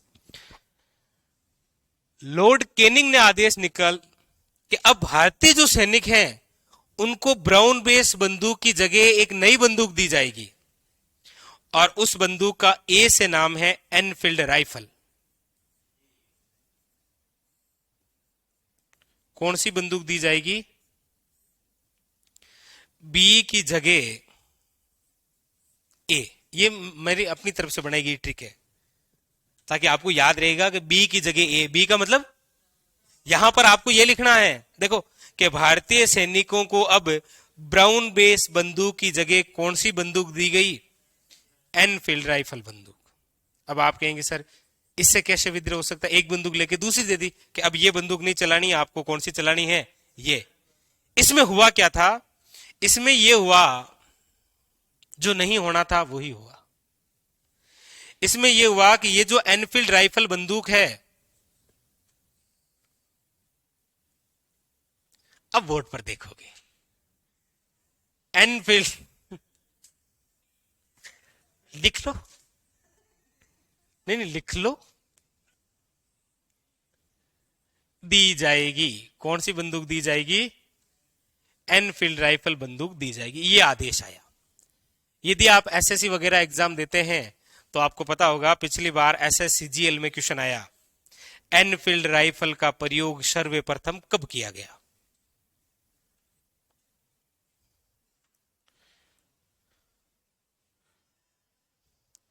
एनफील्ड राइफल का सर्वप्रथम जो प्रयोग है, अगर पूछ ले कभी आपको तो दे मुंह पर मार देना है, दिसंबर 1856, दिसंबर 1856 के अंदर इस बंदूक का पहली बार प्रयोग किया गया।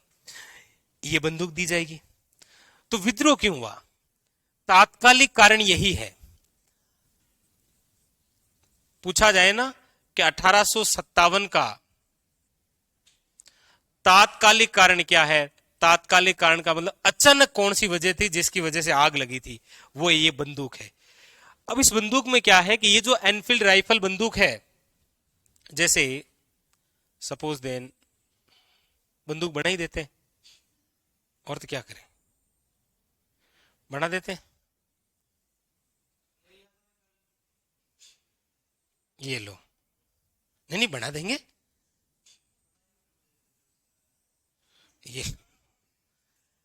ये लो, ये पकड़ के ऐसे यहां डाल देंगे, ठीक है। अब ये बंदूक है, ये कौन सी बंदूक है? एनफील्ड राइफल बंदूक है, ठीक है। इस एनफील्ड राइफल बंदूक के अंदर जो कारतूस डाले जाते थे ना, कारतूस, ये कारतूस एक थैली में पैक हुआ करते थे, और वो जो थैली बना करती, कारतूस है, ऐसे तो कोई आग पकड़ लेगा, मतलब वो स्ट्रॉन्ग थैली, वो जो थैली बना करती थी ना, वो बना करती थी गाय वेश्वर की चर्बी से। इसका मतलब प्रत्येक भारतीय सैनिक के पास में यदि एनफील्ड राइफल बंदूक है, युद्ध चल रहा है, तो एक कारतूस चलाएगा, फिर दूसरा फाड़ेगा और फिर बंदूक में डालेगा। ऐसा तो है नहीं कि बोलेगा ए भाई पहले रुक यार प्लीज कैंची लाने दे मुझे, मैं कैंची से काटूंगा थैली को फिर कारतूस भरूंगा, तो वो अचानक से उस अजय देवगन की तरह मुंह से फाड़ कर दिखाएगा, विमल की तरह मुंह से ही फाड़ेगा वो अचानक। जब वो थैली मुंह में लेगा तो उसका क्या होगा? धर्म भ्रष्ट होगा। गाय से तो भड़क गए थे हिंदू और सुअर से भड़क गए थे मुस्लिम, इसीलिए अचानक से क्या हो गया? विद्रोह। और ये विद्रोह, इस सारी बात की जानकारी सबसे पहले एक बंदे को मिली जिसका नाम था मंगल पांडे। मंगल पांडे जाति से ब्राह्मण था। इसको जाकर ईश्वरी पांडे ने कहा कि ये जो अंग्रेज हम बंदूक दे रहे हैं ना, इसके अंदर जो कारतूस है वो एक थैली में पैक्ड होते हैं, और वो थैली में पैक्ड कहां होते हैं ये कारखाना मुझे पता है। तो मंगल पांडे नहीं, नहीं ऐसा नहीं है। अरे बोला ऐसा है बाप भाई, ऐसा ही है, ये अंग्रेज गद्दार हैं। तो मंगल पांडे निकल पड़े, बंदूक तो थी हाथ में, बोला कहां पर बन रहा है चलो। तो वो गए, वहां पर कारखाना था, वहां पर वो सारी थैलियां पैक्ड हो रही थी। तो मंगल पांडे बाहर आए, तब तक दो अंग्रेज अधिकारी आ रहे थे, एक का नाम था हुसैन और एक का नाम था बग। मंगल पांडे रहा नहीं बेचारे से, और दोनों अंग्रेज अधिकारियों को गोली मार दी। वो दोनों बच गए, इसीलिए ये नहीं बचे, इनको फांसी दे दी, और इनको फांसी की सजा दे दी 8 अप्रैल 1857। इन्होंने विद्रोह किया था 29 मार्च 1857 को। देखो मात्र कितने दिनों में फांसी की सजा दे दी। और ये जो मंगल पांडे हैं ये कहां के हैं? ये कौन सी छावनी के सैनिक थे? ये थे बैरकपुर छावनी के। बैरकपुर छावनी के 34वें रेजिमेंट के सिपाही थे ये मंगल पांडे। और इन्होंने क्या कर दिया? अचानक से विद्रोह कर दिया। बस ये था तात्कालिक कारण, ये था वो तात्कालिक कारण। बंदूक ले लो अपनी अपनी। नहीं लेनी है? नहीं लेनी तो नहीं लेनी है। नहीं नहीं, बंदूक को शेप रखेंगे भाई। आप क्या सोच रहे हो, बंदूक को मैं मिटा दूंगा? नहीं मिटाऊंगा, काम आएगी पूरी क्रांति में। ये लो, अब ठीक लग रही होगी बंदूक ये। केवल बंदूक सोचना, और कुछ नहीं सोचना इसके बारे में। तो एनफील्ड राइफल बंदूक दी जाएगी। और इस बंदूक का सर्वप्रथम प्रयोग कब किया गया? दिसंबर 1856 के अंदर। इस बंदूक में क्या था? इस बंदूक के तहत ये था कि इस बंदूक के जो कारतूस हुआ करते थे ना, ये कारतूस गाय वे सुअर की सुअर की चर्बी से बनी थैली में पैक हुआ करते थे। चर्बी से बनी थैली में पैक हुआ करते थे, और उस थैली को मुंह से फाड़ना पड़ता था। इसका मतलब गाय व सुअर की चर्बी मुंह में चली जाती और धर्म भ्रष्ट हो जाता। इसी वजह से इसी एनफील्ड राइफल बंदूक जो है, इसका सर्वप्रथम विरोध किसने किया था? सर्वप्रथम विरोध इस बंदूक का जिस बंदे ने किया, वो बंदा है मंगल पांडे। ये मंगल पांडे कहां के हैं? ये है बलिया यूपी के। हमने कहा था ना अचानक आग लग जाती है। बलिया यूपी के हैं ये। लेकिन ये कौन सी सैनिक छावनी में हुआ करते थे? तो ये हुआ करते थे बैरकपुर छावनी। अब उस बैरकपुर छावनी में अलग अलग रेजिमेंट थी। बैरकपुर छावनी में 34वें रेजिमेंट के सिपाही थे। कौन सी? 34वें रेजिमेंट के सिपाही थे। और इन्होंने सर्वप्रथम विद्रोह किया। और कहते हैं कि 29 मार्च 1857 को दो अंग्रेज अधिकारियों को गोली मार दी। बोला तुम्हारा काम तो कर ही देता। अधिकारी को गोली मारी। कौन कौन से दो अंग्रेज अधिकारी थे? बिल्कुल, एक का नाम है हुसैन और एक का नाम है बग। इन दोनों को गोली मारी, ये दोनों ही बच गए, इसीलिए बेचारे ये नहीं बचे। हाँ, बच गए ना।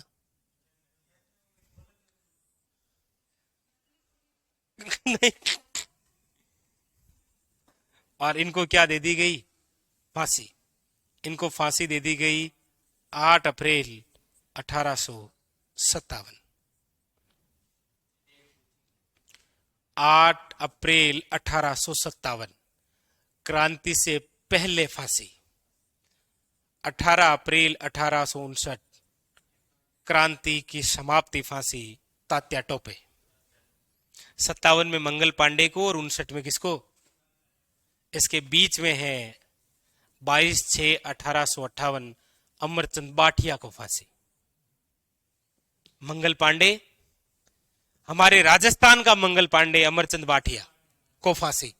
मंगल पांडे को 57 में फांसी, राजस्थान का मंगल पांडे अमरचंद बाठिया को 58 में फांसी, 59 में तात्या टोपे। खत्म। तो ये था वो आग जो लगी थी ना, इस बंदूक की वजह से लगी थी। ये बंदूक, ठीक है। बंदूक को देखो थोड़ी देर, बंदूक को देखो पहले कहां तक। ये पूरा समझ में आया कंप्लीटली? ओके, उतारो इसको। तो यहां पर अब बी की जगह ए लिखो, तो याद रखना है क्या है ये बी। ठीक। ब्राउन बेस की जगह एनफील्ड राइफल बंदूक। सर जी ये कारखाना है भी उड़ान, अब उड़ाए कहां से? हाथ में तो बंदूक है ना। बंदूक थी तो आए अंग्रेज, गोली मार दी कि ये ले।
अब देखो श्वेता, जब भी हो एग्जाम कुछ कह नहीं सकते क्योंकि अभी लोकसभा चुनाव है। ठीक है।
अरे क्लास खत्म नहीं हुई है।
चलो आगे चलते हैं। तो ये तो हुई हमारे यहाँ। अभी तक जो हमने पढ़ा है ना, वो लगभग संपूर्ण भारत के संदर्भ में देख रहे हैं। ठीक है, क्रांति को। तो ये था तात्कालिक कारण। अब हम ये पढ़ेंगे कि जब हम ये 1857 करने जा रहे हैं तो इस समय कौन सा बंदा कौन सी पोस्ट पर है। पूछा जाता है अक्सर कि 1857 क्रांति के समय भारत का राजा कौन था, भारत का मुगल बादशाह कौन था। पूछा जाता है इंग्लैंड का प्रधानमंत्री कौन था। पूछा जाता है इंग्लैंड की महारानी कौन थी। पूछा जाता है भारत के गवर्नर जनरल कौन थे, कब हुई थी ये, क्या इसका प्रतीक चिन्ह रखा गया, वो सब कुछ। ठीक है, लिखे। चलो, तो ये सारे सारे क्या थी। अरे ये, अरे ये नहीं बंदूक, आप तो ऐसे बंदूक लेके नाराज हो गए। लिखो लिखो ये। तो ये सारी सारी क्या थी, वजह। पता चल गया क्यों कर रहे हैं हम विद्रोह, क्योंकि हमें बैंगन पसंद नहीं है। अब घर वाले आएंगे और क्या करेंगे? सेवा। नहीं, विद्रोह हम कर रहे हैं, वो सेवा करेंगे हमारी।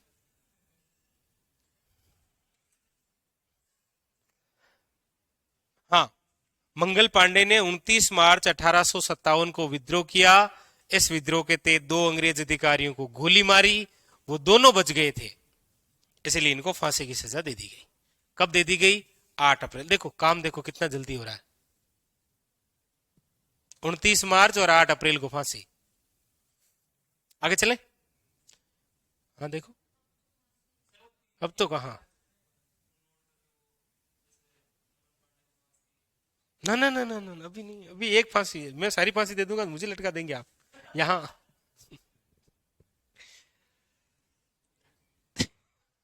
अरे बिल्कुल एक जगह लिखूंगा, चिंता मत करो। 1857 क्रांति के समय,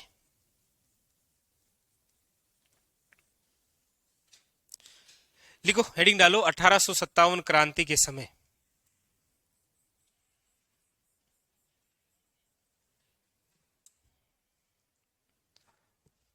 अरे आपको ऐसे नहीं लिखना, मैं तो ऐसे लिख देता हूं, मेरे तो क्या काम कुछ है नहीं। हेडिंग डाली आपने 1857 क्रांति के समय, हेडिंग डाली। ओके, लिखो पहली बात। पहली बात, भारत का शासक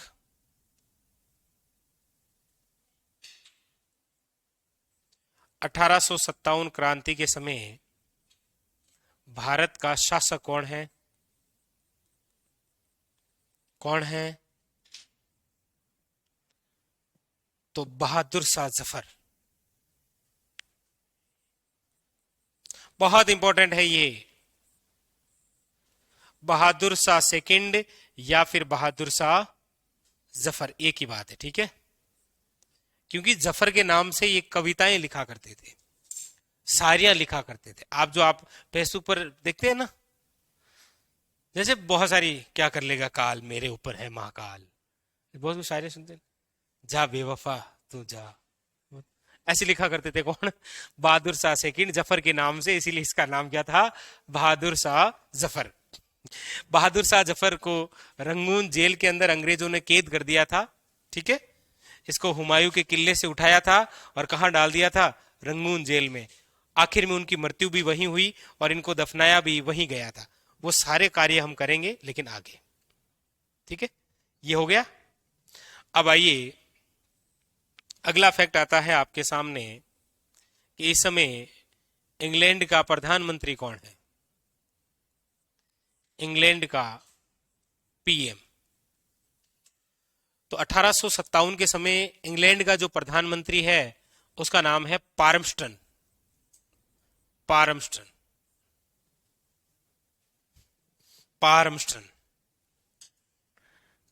पार्मस्टन,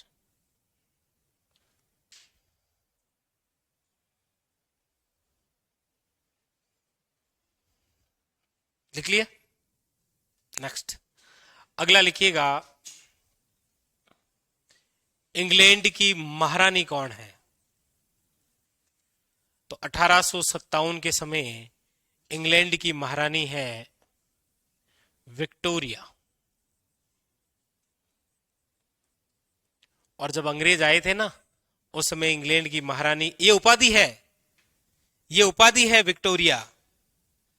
जब अंग्रेज आए थे ना, उस समय इंग्लैंड की महारानी की उपाधि हुआ करती थी एलिजाबेथ, हुआ करती थी ना, रानी एलिजाबेथ। तो इंग्लैंड की महारानी कौन है? विक्टोरिया। अगली बात, अगली बात है भारत का गवर्नर जनरल। लिखो भारत का जीजी। आपको गवर्नर जनरल ही लिखना है, मैं लिखूंगा ये तो, क्योंकि फिर आप ढूंढते फिरेंगे, ये दो जी मतलब एक ही जी का पिता, सुनो जी, फिर दो जी क्यों? पार्ले जी के पीछे तो एक ही जी है। कहां है पार्ले जी बिस्कुट की फैक्ट्री? ठीक है। तो भारत का गवर्नर जनरल कौन इस समय? Lord Canning. लिखो लॉर्ड कैनिंग।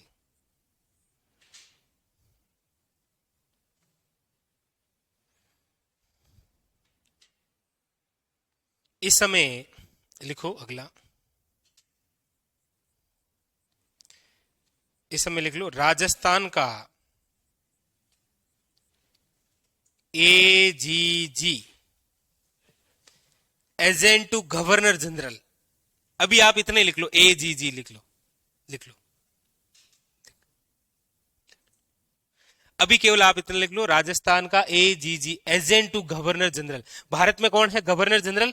उसके अधीन राजस्थान में होगा एजीजी, एजीजी के अधीन होगा पीए, पॉलिटिकल एजेंट। वो आगे पूरी विधि बताऊंगा। यहां पर आप केवल इतना सा नाम लिख लो। और कौन था 1857 के समय? तो नाम लिख लो जॉर्ज पैट्रिक लॉरेंस।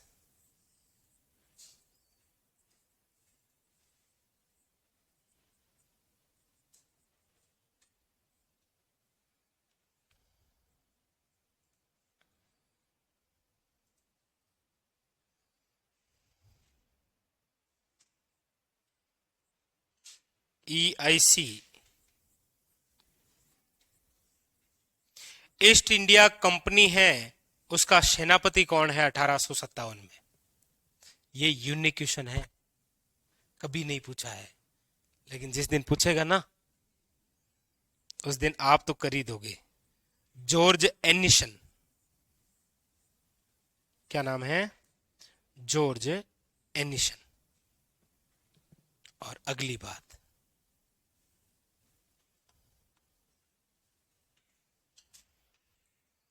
कि ये जो 1857 क्रांति है, इसका प्रतीक चिन्ह क्या था?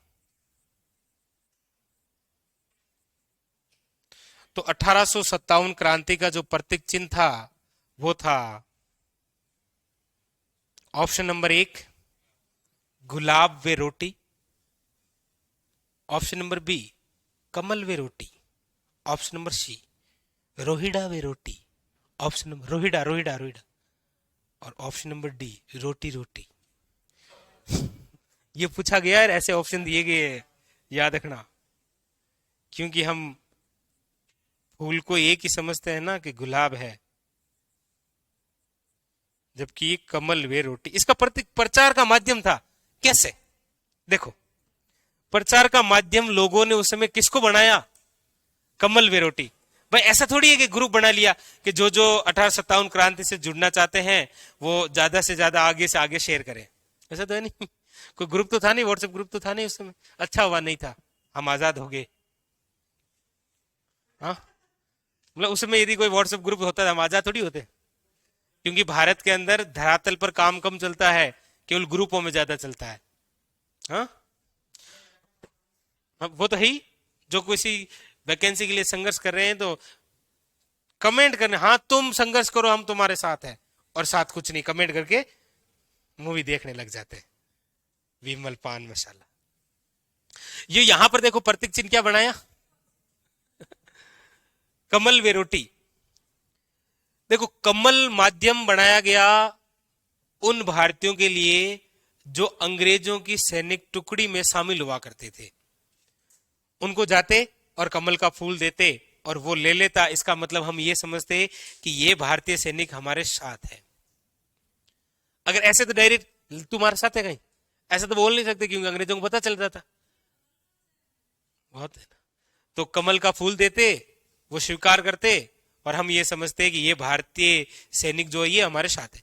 रोटी का मतलब है कि एक गांव से रोटी बनाते और वो दूसरे गांव में लेकर जाते।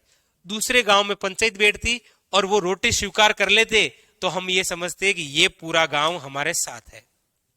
अंग्रेजों को पता भी नहीं चला और प्रचार भी हो गया। और आज हम चिल्ला चिल्ला की स्कीम पहले बता देते हैं कि हम सरकार के खिलाफ विद्रोह करेंगे, उससे 10 घंटे पहले व्हाट्सएप पर, हाँ कल विद्रोह करेंगे आ जाना। तो वो पुलिस वाले तो पहले से ही तैयार हैं लट लेके। हाँ, तो हम क्या है कि आजकल पहले बता देते हैं, जबकि इन्होंने कहा कि पता भी नहीं चलना चाहिए और प्रचार होना चाहिए। तभी तो अचानक से आग लगी थी सब जगह, वरना थोड़ी लगती है। तो ये थी क्रांति के समय। अभी तक जो हमने पढ़ा वो भारत से रिलेटेड क्रांति की बातें थी। अब हमें कहाँ आना है? हमारे राजस्थान में। हमें अपने धरातल पर आना है।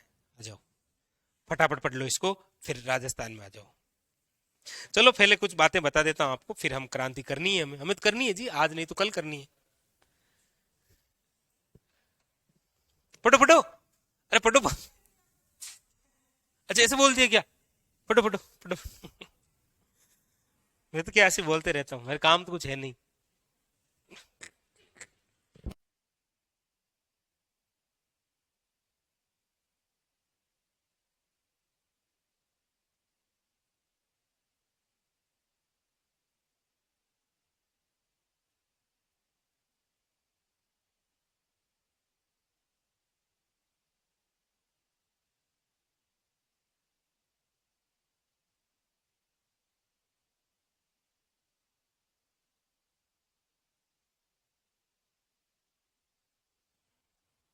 ठीक है, पढ़ लिया, शाबाश। अब देखो बोर्ड पर।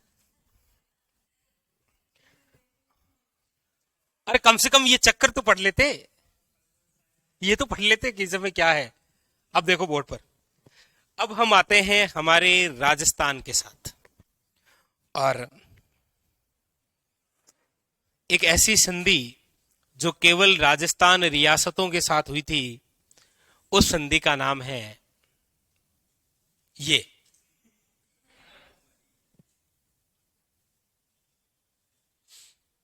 बहुत इंपॉर्टेंट है ये, बहुत ही इंपॉर्टेंट है ये। आश्रित पार्थक्य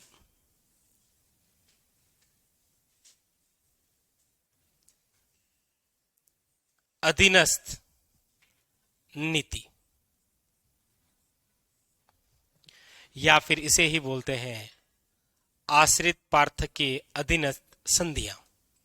संधि लिख देते।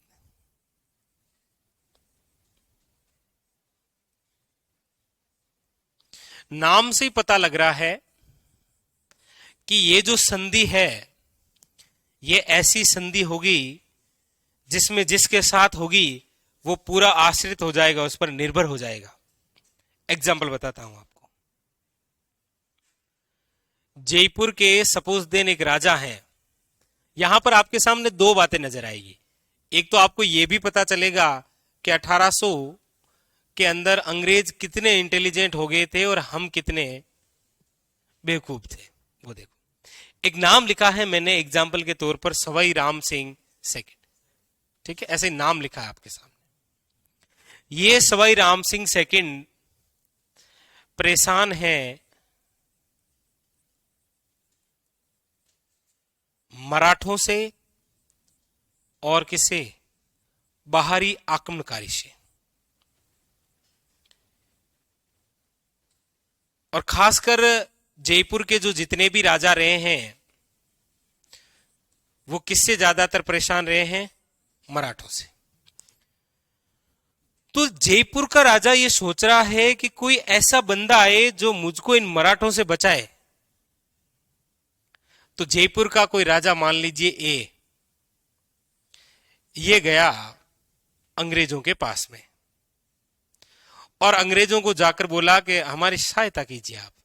तो अंग्रेजों ने बोला हम पूरी ही सहायता करते हैं, हमारे रिकॉर्ड उठा कर देखो, हम पूरी सहायता करते हैं, आपको कौन सी सहायता चाहिए? बोला हम परेशान हैं मराठों से, मराठे हम पर अटैक करते हैं और बेवजह रियासत को लूटते हैं, धन को लूट कर चले जाते हैं। अंग्रेजों ने कहा चिंता मत करिए, आज के बाद में आप दोनों के बीच में हम आएंगे, लेकिन हमारी कुछ शर्तें हैं। शर्तें एक तो यह है कि आपके रियासत के लिए हम एक नई सैनिक टुकड़ी लेकर आएंगे। नई सैनिक टुकड़ी लाएंगे तो खर्चा लगेगा, वो पैसा आपको देना पड़ेगा, और जो सैनिक रखेंगे उनकी सैलरी पर मंथ आपको देनी पड़ेगी। राजा ने कहा ओके। दूसरी बात, अंग्रेजों ने कहा कि आप यदि किसी दूसरी रियासत के साथ में कोई समझौता करने जाएंगे तो हमें साथ लेकर जाना पड़ेगा, क्योंकि क्या पता आप वहां जाएं और वो आप पर हमला कर दे, तो फिर आप तो कल ये कह दोगे कि सुरक्षा का जिम्मा आपका था और मुझे मार दिया। तो आप किसी दूसरी रियासत के राजा से बात करेंगे तो मैं आपके साथ चलूंगा। अच्छा, वो दूसरी रियासत का राजा भी किसी अंग्रेज के साथ है, यानी दोनों राजाओं के बीच में बात होगी तो इधर से भी अंग्रेज है और इधर से भी अंग्रेज है, उनको जो ठीक लगेगा वो करेंगे वो। अच्छा, आम व्यक्ति, हम जैसे आम लोग, आप जैसे खास लोग, ये किसी राजा से मिलने जाते तो बीच में माइकल आ जाता, मतलब अंग्रेज आ जाता कोई, हाँ भाई करने, बोला नहीं नहीं जाने देंगे, आज हमारा मूड नहीं है। इसके बाद में क्या हुआ, ये तो अंग्रेज करेंगे राजा के लिए, राजा वापस अंग्रेजों को क्या देगा, एक तो जो सैनिक रखेंगे उनको सैलरी देगा, दूसरा अंग्रेजों की सहायता तब करेगा जब इन अंग्रेजों को लोग यहां से कहेंगे ना कि अंग्रेजों भारत छोड़ो, तब वो राजा अंग्रेजों के साथ खड़े होंगे और बोले नहीं छोड़ेंगे। इसीलिए तो कहा था भारत छोड़ो, लेकिन हमारे राजस्थान में कौन सा नारा गूंजा था, राजाओं अंग्रेजों का साथ छोड़ो। हमारा अलग है जी, राजस्थान में नारा क्या था, राजाओं अंग्रेजों का साथ छोड़ो। आप तो अंग्रेजों को पकड़ के बैठे अपने घरों में, इनको तो छोड़ो पहले, फिर इनको हम नहीं छोड़ेंगे। ये हमारे राजस्थान के रहा। तो इसलिए, और फिर क्या है कि राजा भी खुद परेशान हो गया बेचारा, कहीं भी जाए, किसी शादी समारोह में जा रहा है अंग्रेज साथ साथ में आ रहे, बेचारा कहीं चुपके से किसी बात कर रहा है तो भी अंग्रेज आ गया, अरे भाई यहाँ ये मेरी पर्सनल है, इसे बात तो करने दे मुझे, कि मतलब कहाँ मिलना है क्या, तुम पीछे पीछे आ रहा है बार बार। मैं राजा परेशान हो गया। मतलब आगे चलकर राजा के जो पर्सनल कार्य हस्तक्षेप है उसमें भी अंग्रेज आने लगे कि आपके बाद में राजा कौन बनेगा ये हम डिसाइड करेंगे। तो राजा ने कहा भाई इतनी मेहनत की है मैंने, मतलब राज्य को बनाने, अरे आप वहां क्यों जा रहे हो, राज्य बनाने में इतनी मेहनत की है तो ये दूसरों को कैसे दे दूं, जिसे मैं राजा बनूंगा वही राजा बनेगा। इसीलिए राजा क्या हो गए थे आखिर में परेशान। एक तो ये वजह रही, और ये जो संधियां हुई थी ना पहले, इसी संधि का नाम क्या था, आश्रित पार्थक्य नीति की संधियां। इन संधियों का जो समय रहा है वो समय क्या था, 1817 से लेकर 1823, ठीक है। यानी कि संधियां हुई, फिर राजा इन पर आश्रित हो गया, जैसा अंग्रेज कहते वही करते, और फिर आगे चलकर जो विद्रोह हुआ उसे हम पढ़ते हैं 1857 के रूप में। यहां पर एक चीज हमें और देखनी, देखो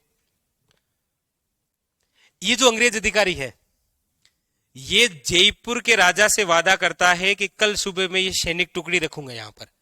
तो सिंपल सी बात है, अंग्रेज कोई सैनिक टुकड़ी यूरोप से तो नहीं बुलाएगा ना, ये सुबह इश्तेहार देगा पेपर में और कहेगा जयपुर पुलिस में 10,000 की वैकेंसी है और सारे भर्ती फॉर्म होंगे इसमें, और सारे भर्ती होंगे, जयपुर के लोग जयपुर रियासत की रक्षा करेंगे, इनको सैलरी जयपुर का राजा देगा, लेकिन ये सैनिक टुकड़ी किसकी कहलाएगी। ये दिमाग तो राजा भी लगा सकता था ना, लेकिन था नहीं।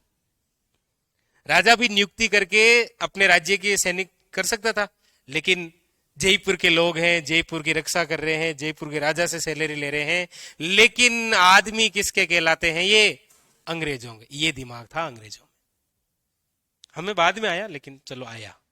तो ये संधियां हैं कौन सी, एक तो थी सहायक संधियां, वो भी इसी जैसी ही संधियां थी, लेकिन वो किसकी थी, लॉर्ड वेलेजली, वो संपूर्ण भारत की रियासतों के साथ संधियां हुई थी। उसमें हमारे राजस्थान की शामिल थी कौन सी, भरतपुर, अलवर और जयपुर, जिसमें 2 मैंने आपको लिखाई, ठीक है। अब ये हो रही है राजस्थान रियासत यानी कि राजाओं के साथ। समय क्या है,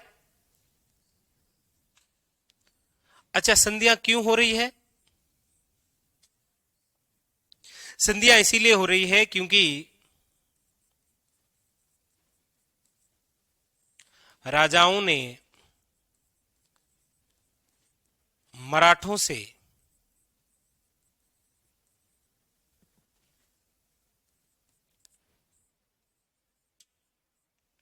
बचने के लिए अंग्रेजों के साथ क्या की थी, संधियां। इसलिए कहते हैं कि मराठों की वजह से भारत गुलाम हुआ है, क्योंकि ये भी लूटते थे। तो राजा तो चाहेगा कि कोई ऐसा बंदा आए जो मुझे इस लूट से बचाए, तो अंग्रेज आए और इन्होंने पूरी सहायता कर दी। तो राजाओं ने मराठों से बचने के लिए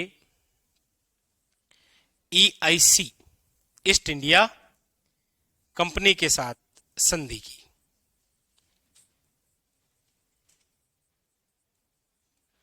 वही संधियां कौन सी कहलाई थी, आश्रित पार्थक्य नीति की संधियां। लेकिन इस संधियों का जनक कौन है, ये संधि लेकर कौन आया था, ये लेकर आया था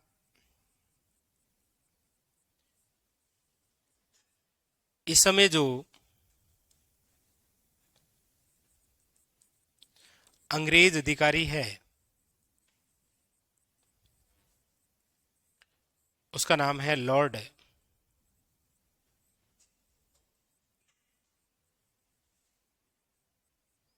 हेस्टिंग्स। कौन लेकर आया? Lord Hastings. जबकि साइक संधियां कौन लेकर आया? Lord Wellesley. और ये कौन लेकर आया?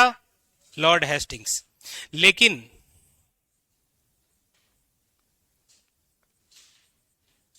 राजपूताना रियासतों के साथ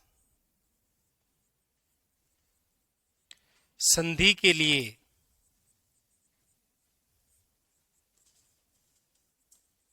दिल्ली से कौन सा अंग्रेज अधिकारी आया था?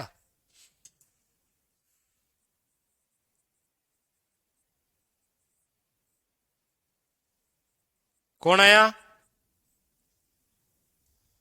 नहीं, चार्ल्स मेटकॉप।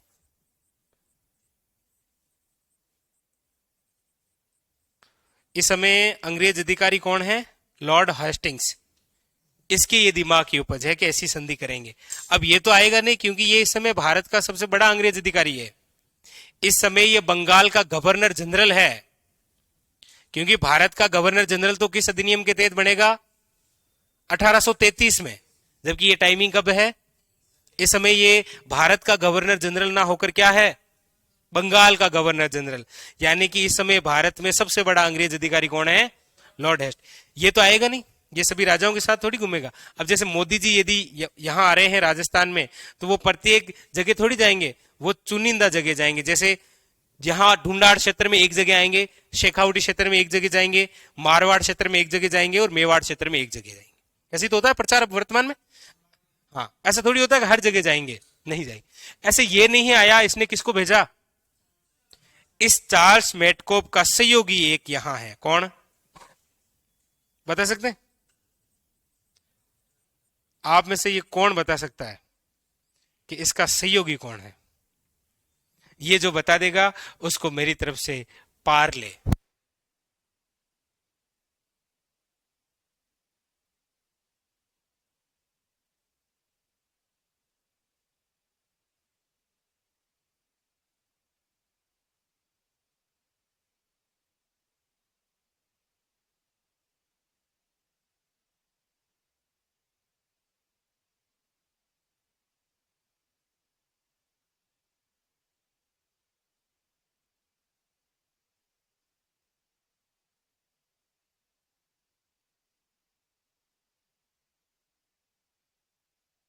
बताओ मुझे, सहयोगी कौन था?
तो सहयोगी है कर्नल जेम्स टोड।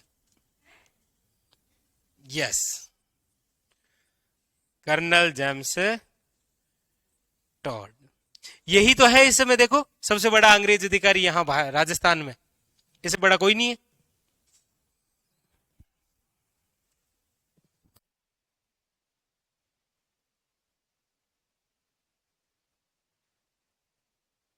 नहीं, हाँ, राजपूतान रियासतों के साथ दिल्ली से संधि करने कौन आ रहा है? चार्ल्स मेटकोप।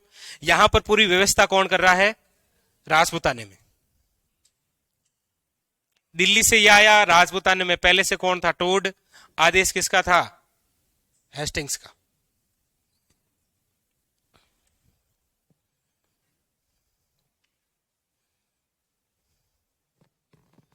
तो संधियां हो गई।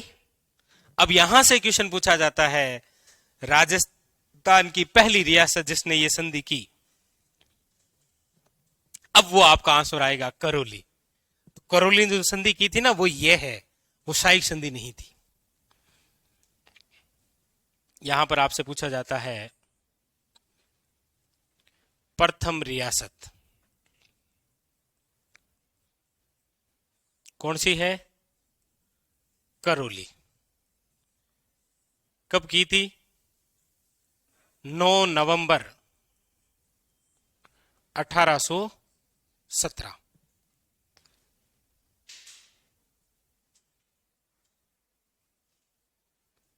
9 नवंबर, ठीक है, 1817। और इस समय शासक कौन थे करौली के? याद रखिएगा, हरबख्श पाल सिंह। कौन थे?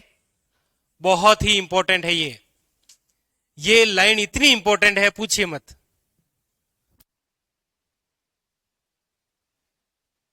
सच में बहुत इंपॉर्टेंट है। तो ये तो है प्रथम रियासत। हाँ, पूछता है आपको अंतिम रियासत। अंतिम रियासत कौन सी है जिन्होंने ये संधि की? वो है सिरोही। और कब? तो 11 सितंबर, 11 सितंबर 1823। और इस समय सिरोही के शासक कौन थे? याद रखिएगा, शिव सिंह। तो वो अलग है, ये अलग है। ठीक है, उतार लीजिए।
और क्लास आज के लिए इतना ही, बाकी चर्चा हम कल करेंगे, ठीक है।